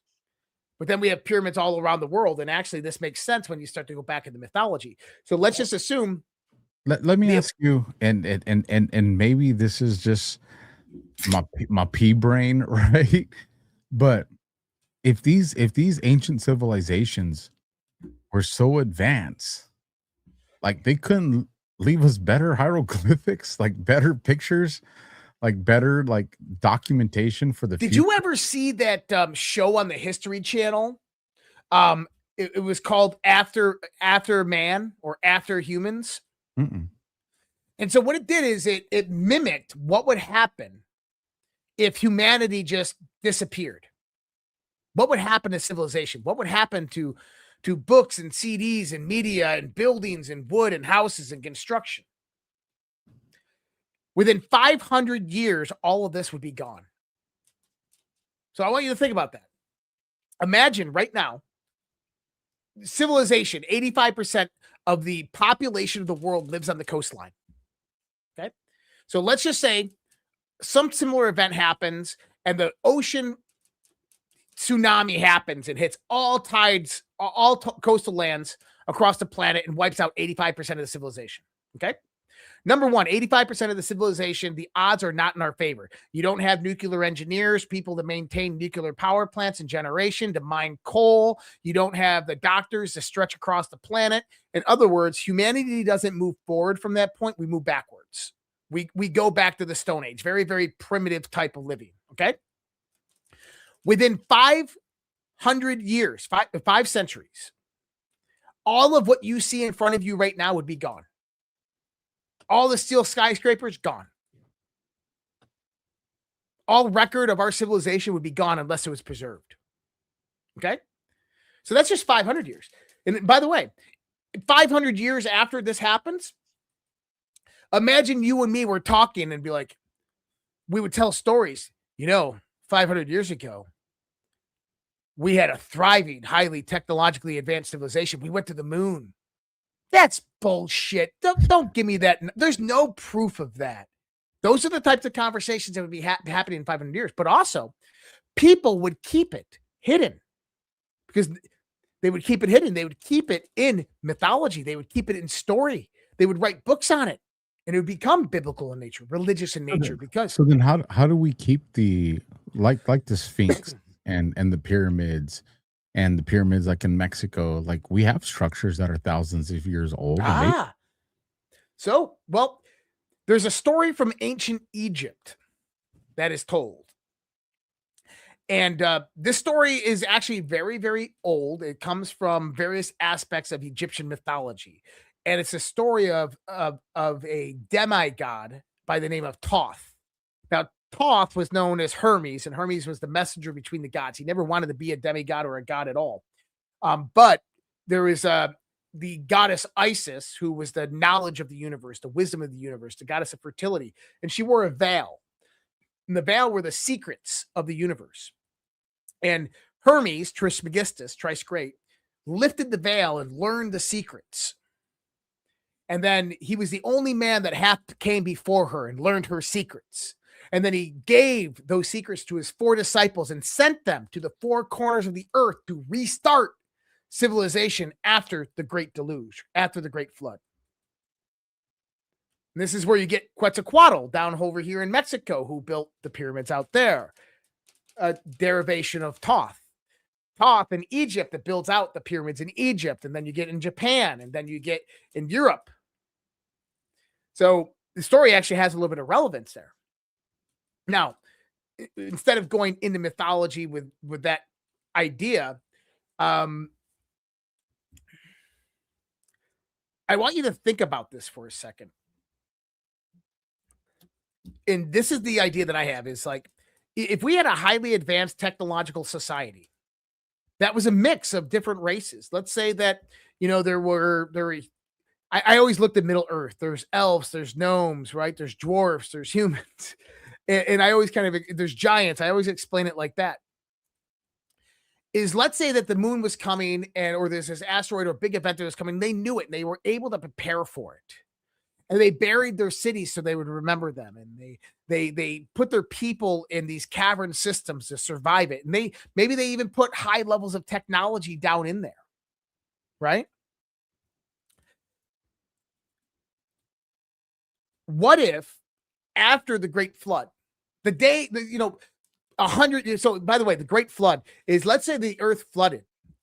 This isn't something that's gone tomorrow. The ocean waters just don't settle off tomorrow. It actually pushed the earth into an ice age, a mini ice age. And that ice age lasted 10,000 years. Right? So my thoughts are this. That they go down into their caverns and their caves, and maybe even some of them left planet and they're sitting up in their spaceships. They just didn't have enough spaceships to take the whole humanity out. And this event happens. And the waters persist over the planet, and the planet's in absolute chaos. And now the planet is freezing over on one half, and then it's burning up on the other, and then it's rotating and shifting and trying to regain its balance. And after maybe 200, 300 years, it finally balances out with the moon. By that time, the ones that are sitting up in the spaceships, they're like, we better go find somewhere else to go live, right? And they take off. They go away. The ones that are on the planet, they're just trying to survive. I see where you're going with this. Yeah, the ones that are on the planet, they're just trying to survive, right? Eventually, you got to make your way out, but let's just say that there's ice. I mean, they probably had technology down in those caverns that sustained them for a long time, right? Hydroponic pods and stuff like that. So eventually the earth freezes over and people start migrating out of the caverns back into the earth, and they try to search for land and they migrate all across. Well, this is the great migration events that we heard about through the ice age, the killing off of the woolly mammoths. Why did they kill so many woolly mammoths? Because they fucking needed food to feed the civilization that was in the fucking cavern. So these dumbs, we think that our militaries created are probably facilities that already existed. There you go. That's crazy, bro. They probably already existed. So, and there might actually be people living in them that have been there for a very long time, that are more technologically advanced than we are today. And guess what? They actually have an Earth defense system that protects this planet. And that one of the biggest questions about Roswell that no one ever freaking asks. Remember Roswell, the UFO crash there? Right. Corona, New Mexico, and then a year later, 2 years later, you have Alamogordo, and in 1933 you had another one. If you have a highly advanced alien civilization, or whatever the hell it is, it's highly advanced technology. How did a 1947 humans shoot that down? What if they didn't? What if Earth has a highly advanced technological defense system? And its drone pods, where it launches them from, are in the oceans. Like those drones that popped up on the East Coast that nobody knew where the hell they came from. But let me ask you this. Why would you put them in the oceans? Because nobody goes there? Well, the oceans make up what percentage of the Earth? It's the largest percentage. That's right. 70 some or 80 some percent? Yeah. So if you had a craft coming into the planet, the first points of detection from them are most likely going to be over ocean areas. And so this is where they're going to launch from.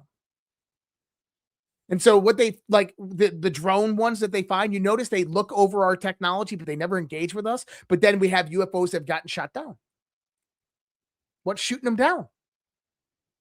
So what if there was actually a highly advanced human civilization that lived underground? And what happened is they were, let's just say during the Ice Age, they were stuck down there. That parts of humanity went back up to the surface and we found land and we were able to survive, but they were just stuck down there in these caverns underneath ice. And they had to wait 10,000 years for that ice to melt. And they come out and they see civilization in the Fertile Crescent that's got agriculture, they got language, and they've restarted again, but they're not advanced or very primitive. They don't even remember their history. What are you going to do? You can't go in there and be like, oh, by the way, guys, we got flying craft and shit. No, you're going to say, well, hold on. We got to allow them to kind of now progress naturally. We got to just step back and observe. And maybe a few of these people became teachers and went in there and they taught them, hey, you know, I'm going to tell you a story, but you're not going to understand the technology. So I'm going to do it in mythology or in religion. And they teach these people these. And maybe they would go up to the mountain, they would meet one of these advanced people, and this is where they would get the information of how to restart civilization or what they do and how to form governments, the laws of Hammurabi, right? So Moses, Ezekiel was taken up by God above earth, and he looked down and in a flaming. If you look at the description of the chariot, that sounds like a UFO, bro. That's right. So they befriend Ezekiel and they say, hey, Ezekiel, you know, listen, we're just like you, but we got technology that you haven't seen. And, you know, humanity, they try to tell him the story, but he doesn't get it. They say, no, come with me. Get on my craft. Take him to the earth. Let me He's ask like, this question then, and I know this calls for speculation, but why wait so long? And I get it. Like, you know, humanity has to mature and grow, but why wait so long? Why not just come? It's going to be a shock to conscience moment whenever it happens. So why not just get it over with? well, here's the thing is, well, have you ever heard a lot of the Sumerian stories of Enki and Enlil and No. the Anunnaki? I've heard So of the Anunnaki, but I'm not well versed in this stuff. It's very interesting story, and it lies in mythology. And I think what it was two differing parts of this advanced civilization that said, hey, look, we should just go out there and tell them and bring them out of their misery. So there's not warfare and all this stuff. And the other side's like, no, like we can use them. We can enslave them. We can use them to mine critical minerals for us and stuff like this. Jennifer Dawn 76 has said something that I'm like, maybe. Is Trump's Golden Dome this ancient technology? I think it is. Oh, smoke. So when you start to look at it, there's a lot of questions that begin to arise in your head of what if that this battle of good and evil that's been happening on this planet, right? Angels, demons, all this stuff was various branches of humanity that got split up during the Great Flood. And some of them were very highly technologically advanced, but they lived towards the center of the earth. They lived inside the earth in deep, deep, deep underground caverns.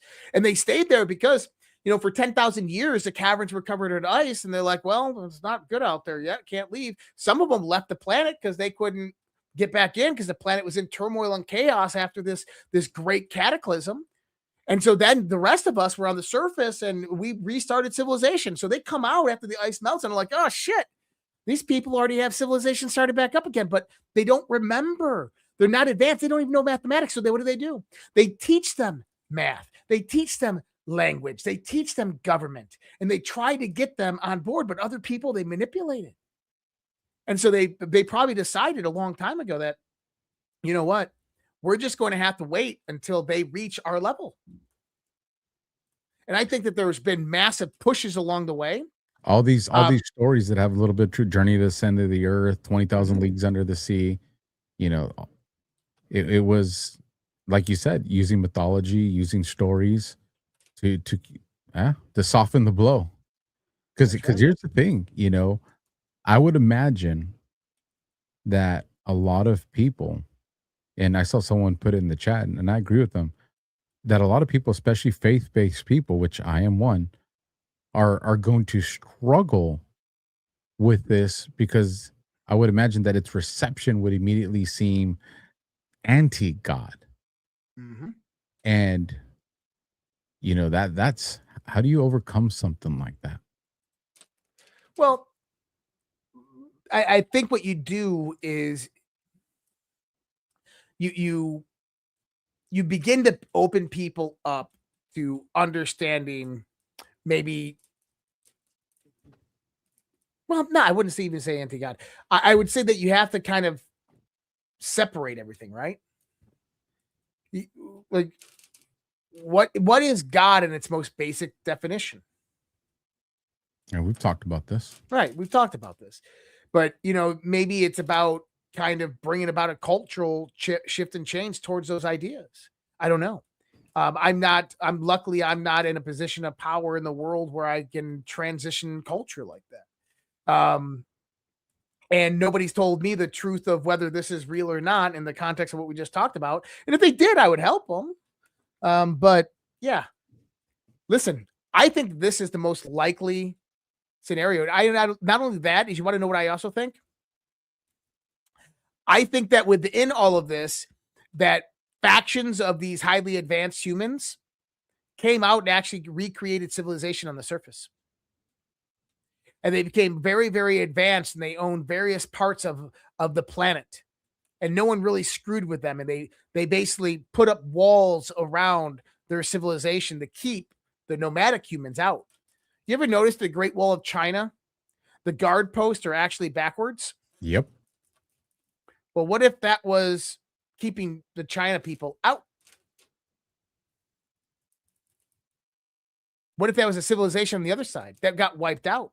And who would have wiped them out? Well, what if it was the other part of the civilization that wanted to use humans on the earth or control them or something, right? Maybe there's a war or battle happened. But I think that you ever kind of done the math on the French catacombs? Mm-mm.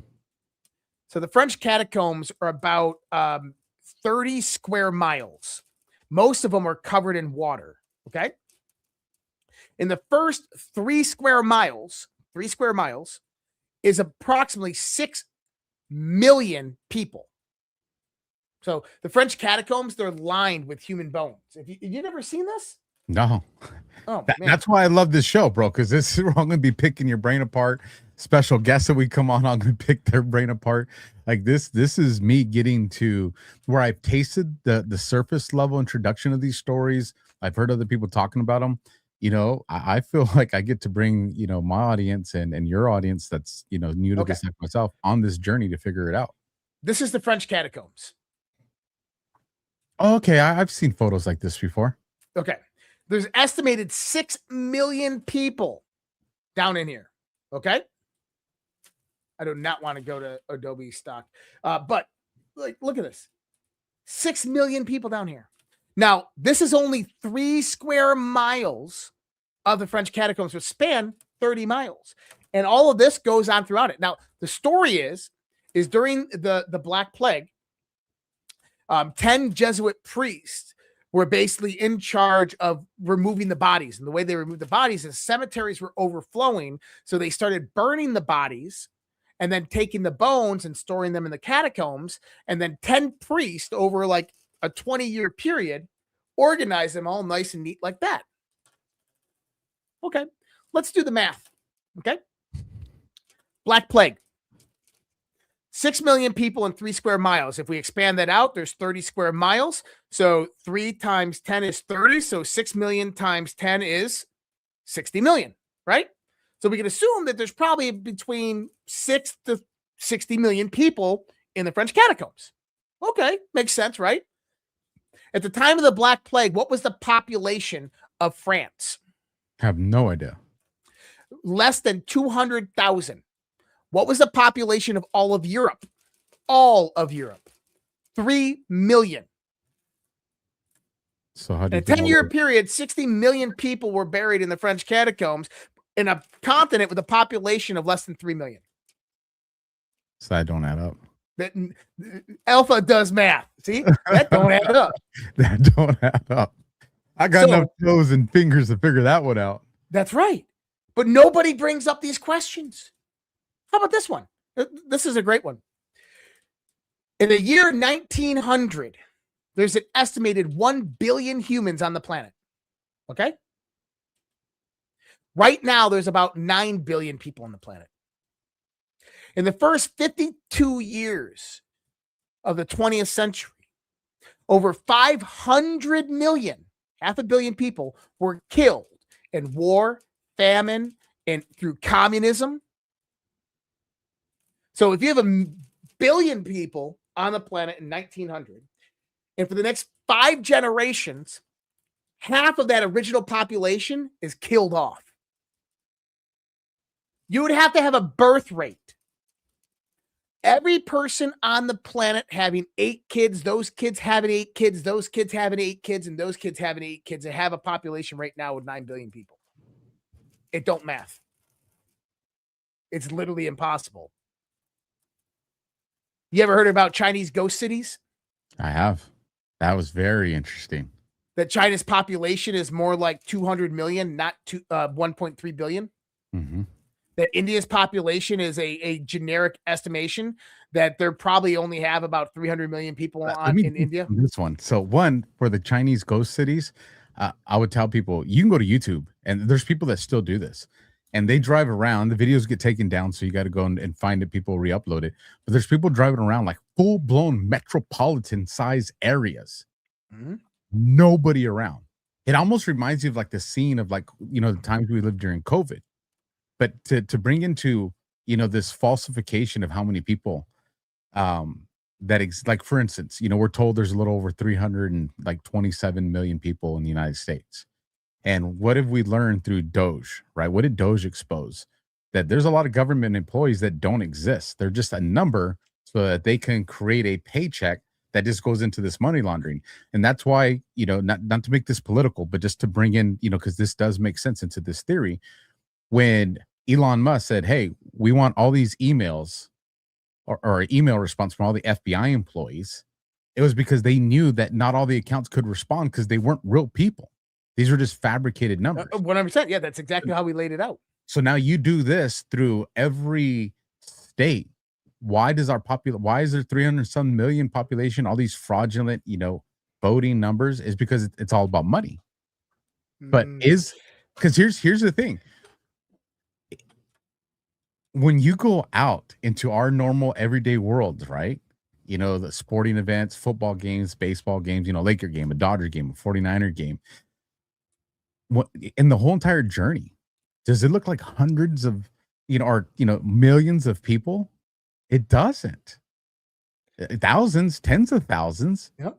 But you don't see the millions. And I gotta find this video. Somebody did, like, if only a quarter of the population of America owned a car, and we know more than a quarter of the population owns a car, but they said only if a quarter percent of the population owned a car and did, the average drive to work and all this, like, they did the math on the consumption of fuel. And they're like, it's way beyond like what we're being told. And we have way more cars than that. And so there's something I'm very interested in. What does the world's population really look like? And so my, this, conspiracy theory on top of conspiracy theory, right? Because you got to make them all connect. My theory was, if you were ever going to finally expose and bust the government, this is going to tie into the Bible and show that they've been lying about all the people. Well, you would just say, oh my God, the rapture just happened. Where'd all these people go? Because they never existed anyways. Well, now take this in the context. It's on the same note that you're talking about. Have you ever been in a port area and seen the parking lots full of cars? Thousands upon thousands of cars that come off of these shipping containers, and they just sit there for years. And they wait for a storm to come in, and then they claim the insurance money. You ever seen this? I've actually heard that report on that. Yeah. How many cars do you think the top level car dealership moves a year? It's not that much. It's like 100 a month. On some of the bigger dealerships, some of the smaller ones, it's like 20 cars, 30 cars. Yeah. So the question is they're producing millions of cars with no buyers. Where's that money coming from to produce all of that? It's all fake. Dude, the whole production of overseas production of vehicles, of Nissan, Toyotas, and all of that. They're producing all those cars to keep the jobs flowing with these people, and then they bring them over here and they just park them in parking lots and no one ever buys them. You need to create an animation where like a little light bulb pops up over my head, because so when we think simulation, we're thinking we're in a computer software ones and zeros. But is it possible that the simulation is actually this? The fabrication of these numbers, all these, you know, cars that are being built, cities that are being built doesn't exist, but the news makes it seem like it. The largest psychological warfare operation ever perpetuated on humankind. Well, and here's the other kicker is, what if that was all true, but it was to cover up something? They did it for a reason. And the reason is what we call actually cultural amnesia. You ever heard that humans have amnesia of our past and our history? What if our past and history of the highly advanced technological society wasn't that long ago? What if it was only 250 years ago? What if 1776 was actually that transitional time that marked this point when we went into something new? And that, let's say that Tataria actually existed. We were a highly advanced civilization and we were destroyed by something. Something overtook us. But that thing that overtook us said, hey, I don't want you guys all to go away because I need you. So what I'm going to do is reconstruct your society. And they reconstruct our society into the modern age starting in 1776. And they remove all resemblance of Tataria. But what happens? Well, there's problems. All the men just died in warfare. Right? Lots of the men just died in warfare. So, well, there's many ways we've already talked about this with the world fairs and the babies and incubators, and why the hell did they have so many damn orphanages? Where were all the parents? Well, what would they have to do if lots of the parents and the males were dead or killed off? You'd have to genetically modify human beings, and you have to genetically modify them so they don't live as long and they're not as intelligent, so they can't rise up against you. And so they genetically modify human beings. And then what happens? Oh shit, now they can't reproduce. They're having problems reproducing. So now we have to go in there and we have to create these incubators, and we have to clone children, and they clone a whole bunch of children in society. This is why they're all in orphanages. What if we were invaded 250 years ago, 300 years ago, and Tataria was our civilization? It was completely annihilated and destroyed. And all that's there is an amnesic memory, and they've kept it all from us. And then they turned this veil over and reconstructed society into what we believe it to be today. In the 19th century is more of the generations were wiped out. And all history was fictitious and created. And all you had were new clones of humanity that were genetically altered with lesser lifespan, with susceptibility within their immune system, with all of their psionic abilities and psychic abilities turned off, and a lesser intelligence. And they were all cloned and put back into the planet, and they were put in orphanages. And then they came about, all of a sudden in the 20th century, they can't breed. There's problems now, which never existed before in humanity, but negative blood types cannot match with positive blood types. And that never is recorded in anywhere in history in the 2,000 years of medicine. But all of a sudden in the 20th century, it's a problem. It's a problem. And so they fixed that problem. And now we just continue forth in the world thinking that we're all high and mighty, when in actuality, I would say that this earth is more of a farm. That's scary, bro. And then that goes to your simulation. It's all simulated. It's all synthetic. It's all created. It's all constructed. It's not real. And that we are the byproduct of a civilization that actually existed not too far off in the past. It was right there. And we're the byproduct of that it were built into this farm, and this farm harvests energy, emotion. What's that? Perpetual war.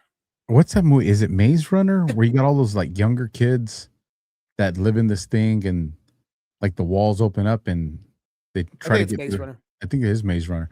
You know, all these movies show, even freaking what's it? The Mockingbird one, with Katniss. Yeah, you know, they all talk about these like these areas that are created that like these camps that keep us trapped, and the game is to break out, right? And then you see all of a sudden you see the real world. I mean, it sounds like what you're describing. You know, like when when we have the conversations, like you can't go beyond the ice wall. You can visit that. I was about to say is maybe flat earthers were onto something, and that it's not that the earth is flat, it's just much, much, much bigger. So this is my theory. So let me share my theory with you on this one. And what spawned is because I saw this map that had all these circles, like, Mars is in outer space. It's actually like another like plot of land that's on Earth. And my thing was, when you look at some of the stuff that the flat earthers bring, like some of the math, it's like, all right, there's some legitimacy to that. Like, I shouldn't be able to see the boat at that distance. Granted, there's the arguments of like the retraction of light or whatever it is. But my theory was, we're looking at Earth as the size of a tennis ball. What if Earth was like the size of like some huge beach ball? And that's why some of the numbers aren't off. And you would think, okay, well, they're off, so it's flat. But what if Earth is just way bigger than we've been told? I don't think that's possible. I mean, we can travel around. We can go from the United States to Europe, and it goes from dark to light pretty fast. We can synchronize the clocks and satellites and all that stuff. But I do think that what if you went south to Antarctica and just kept on going? What if there was a civilization sitting over there? What if there was, I've always had this theory that that the time frame that we get out to space and we realize how small and insignificant we are, but also how big the galaxy actually is that we'll get outside of our solar system. We'll find out that Earth is right next to an intergalactic highway, and that the galaxy's teeming with life, and that we were always so close to it, we just couldn't see. We just couldn't tell. Well, they didn't let us either. They kept it from us. They hid it from us. Yeah, from whatever it is. I mean, if this planet is a farm, then yeah, that's a very good possibility. And then that makes sense to what's happening today as well. And I think that in some context it is. What if Earth's just like the galaxy scale? What if we're a gas station where like Earth's like a 7-Eleven? I don't know. I'm gonna do a Rumble ad for us. Do you have the kids guide on yours? I think so. Let me pull it up. I do. The kids guide. All right. I'm gonna bring it up, and then I'll start when you tell me you're ready. Go ahead. All right. Give me 1 second.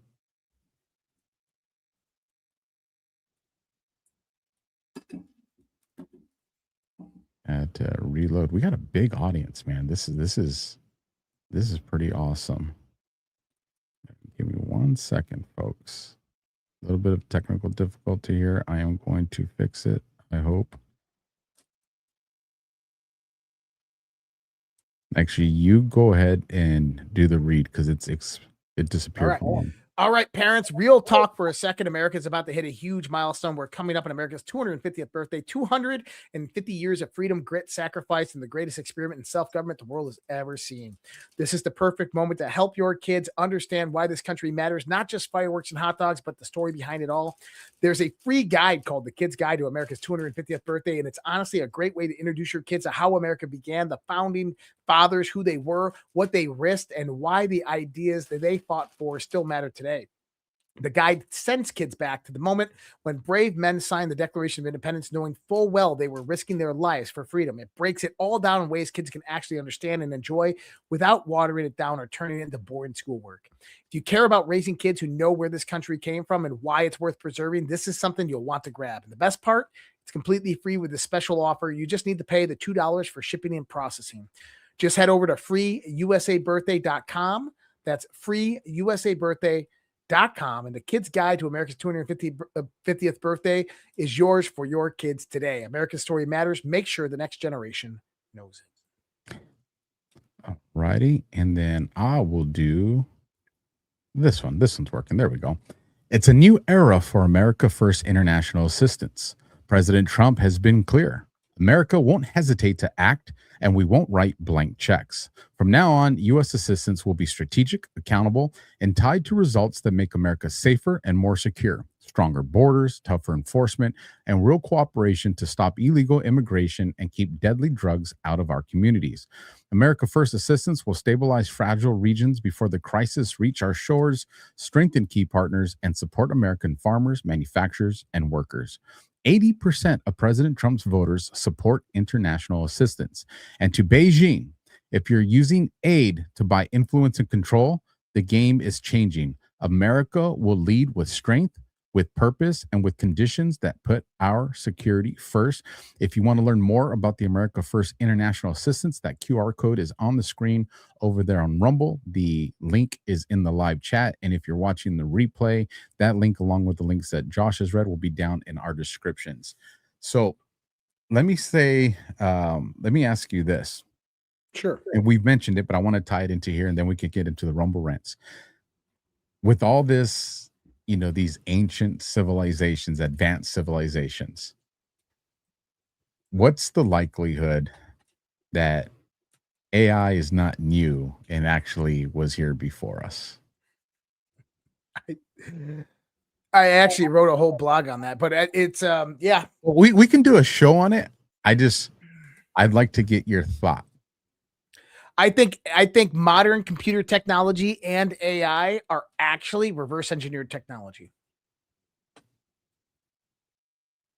There you have it, folks. And I think that potentially the AI that we have today was spawned out of ancient human technology that was discovered, that potentially is, if you want to take a different context to how the planet was destroyed, what if it was an AI war? What if it was an AI war and parts of that AI survived in the technology, and we rediscovered it and we just spawned our own AI with it? And for the last 50 years, it's been taken over. It's been imprinting chips into people's brains by taking their eyeball out, putting a chip in there, and putting the eyeball back in. And that's why you had the Black Eye Club. And then the AI connects through Wi-Fi and controls those people, very similar to suppressing their consciousness and controlling them. And that's why they don't make sense sometimes. Or they just generate their own clones and control them and implement them throughout the world. I mean, it's a very plausible theory. I'm telling you, man, I'm somewhere between Star Trek, The Truman Show, and The Matrix, bro. It's just, I know for put them all together, and I think you're gonna have it. I think, for a lot of you that have been studying this for decades, you're like, yeah, but for a lot of this that are just barely scratching the first couple of numbers on the lottery tickets, it's like, holy shit. Now imagine the people that don't know anything yet, and all of a sudden freaking Flight of the Navigator shows up at the freaking next, major league baseball game or something like that. I'm telling you, whatever, there's going to be something that's going to happen this year. Like, something's going to happen this year. Agreed. Something big is happening this year. Something very, very big is happening this year. I am absolutely convinced of it. And, I was having this conversation with our Trump guy from Badlands and Ash earlier today. You can't win a part of civilization, right? Or if you want to just stick to America, you can't just win over the Americans and think all of a sudden you're going to have this massive cultural change for our country. You can't just win over the Democrats. If you want to change culture and civilization, it has to be an event that shocks the conscience. It has to be something where everybody that witnesses it sees a shared partnership in either the benefit or the threat of whatever it is. Agreed. Man, there's very few things that meet that threshold, bro. Aliens, Jesus, Cataclysm, Armageddon. There's a freaking asteroid that's coming to us, and we're gonna go. Trump gets on stage one day, and he goes up there, and he goes, and he's an alien. Him and Melania, both aliens. That would do it. All right, it's Rumble Rant time, folks. If you've been watching this, thank you for the support. The show is free. Get in those Rumble Rants. If you're watching on the different YouTubes, drop in those super chats. This is the moment where we're going to read those. I will bring mine up on the screen while Josh gets his prepped. Only got a few over here. Wow. $100. A Benjamin coming in from Soar47. Crayons for Alpha. Like, I'm going to get the good I'm going to get the crayon box that has the built-in sharpener. With Yeah, I want some crayons, with man. $100 like that. Where's my crayons? $2, Soar47. Prayers for you and your friend. Thank you. This show, you guys can probably tell the difference between the show, me at the start of the show, and now. I needed this show. I really needed this show. I feel brought into balance. It was a great distraction and learning event for me. So thank you, Josh, and thank you for the audience. Like, you guys came in clutch for me tonight. Dollar for dollar from Auda. Saturn Kronos Ra was our original sun. It was a brown dwarf star. Dwarf star's unique electromagnetic plasma field is opaque, creating a cocoon firmament, protecting the planets orbiting inside. Interesting. Again, dollar for dollar from Auda. All ancient myth talks about the dark time, the void, as Earth orbits in the plasma bubble. Besides dull glow of the purple Saturn, you cannot see stars or space outside of it. You cannot tell time. So purple Saturn, very interesting right there. When I was 12 years old, going on 13, I was very close to 13. I ate my first LSD, which were called purple Saturns. You were wild compared to me, bro. Some of the most potent LSD I've ever had in my life. You were definitely wild compared to me. I tried weed and freaked out. Dollar for dollar, Ms. Rhea, freedom fighter. Hey, Josh and Alpha, great show. I thought the moon was an X-ray of the Earth. What are your thoughts? I've heard this. I don't know enough. And that brings me back to the idea that maybe it's a spaceship that mimicked the inverse of Earth. Camouflage. Yeah. I like it. Dollar for dollar, Auda again. Saturn's light and energy reflect and bounce off the inside of the bubble, making all of Earth one abundant single-season tropical environment. And food was abundant, but humans were stuck as cavemen. Freaking liking this. I like where Auda's mind operates. $5 from Put a Boogie in it. Oh, put a boogie in it. Nice. Truth is definitely stranger than fiction. Great show, guys. So much fun. How do you make a hanky dance? Put a boogie in it. Dad joke right there. I love it. Or mama joke, maybe. $5 from Asia Weekly. What are your thoughts on what I call time loops? Several times I will be driving on a familiar road, past the landmark. A few minutes later, past the landmark again. I've experienced that, Asia Weekly.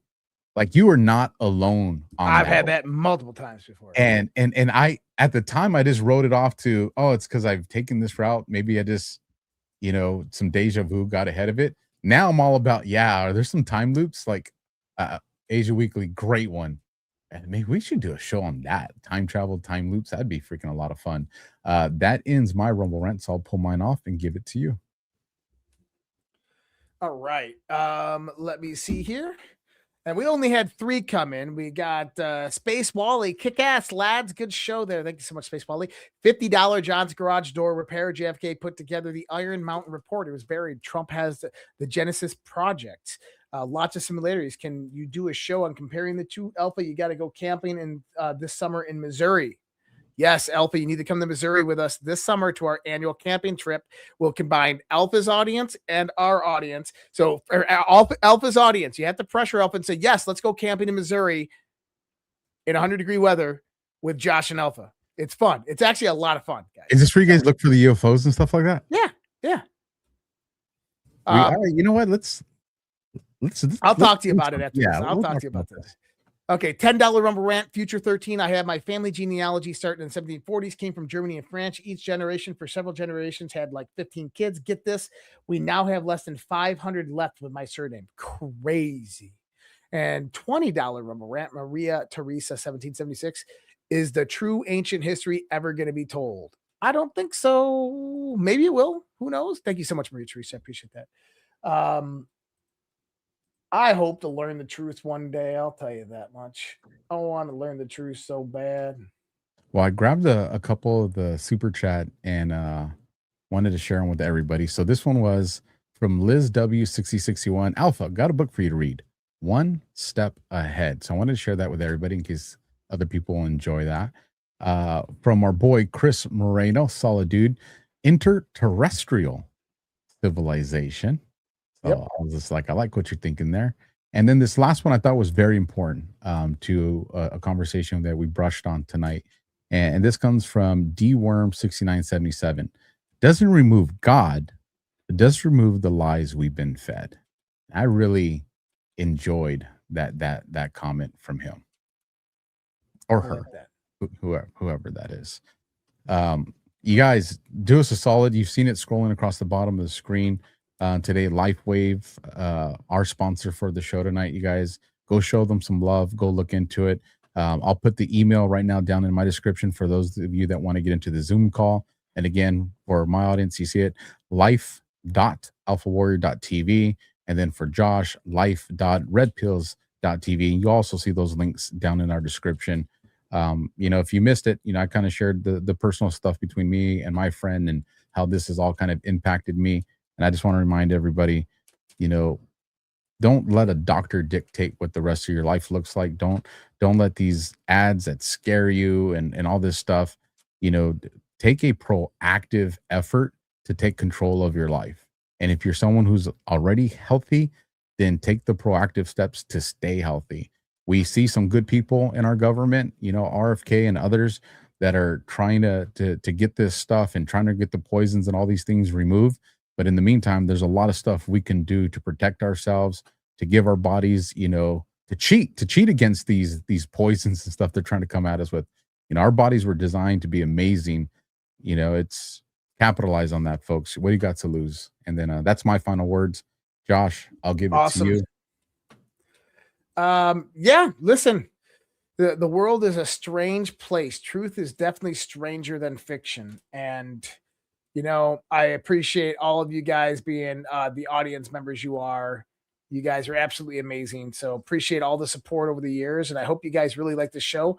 I know that the sponsor call did go a little bit longer than usual. I apologize for that. We're going to try to keep them to 15, 20 minutes, but we got to kind of get in our groove. And a lot of this stuff is new for Alpha. So he's like, so you got to kind of deal with that. And I'm putting those links in the email and the links right there in those chats. And that's on YouTube and that's on Rumble as well. But all right. We'll see you guys Sunday together, and I'll see some of you guys tomorrow, and Alpha will see you guys this week. So hope you guys had a good one. Last minute Rumble rant coming in, dollar for dollar from Sela says, off topic, but did you see the 4POG logo made an appearance on a SatCon tweet? We did. So go watch the beginning of the show, maybe about 40 minutes in, and that's when we get into that conversation. But we did talk about it. With that, we will catch you guys on the next one. Do us a solid. Please smash that heart. Please smash that thumb, and most definitely leave a comment. You guys have put these shows in the leaderboard every week the last 5 weeks. So thank you for that. We appreciate it. We know we would just be having conversations by ourselves if we didn't have your guys' support. So just know that we appreciate it. I still be talking. Still talking. Good night. God bless everybody. Catch you on the next one. Good night.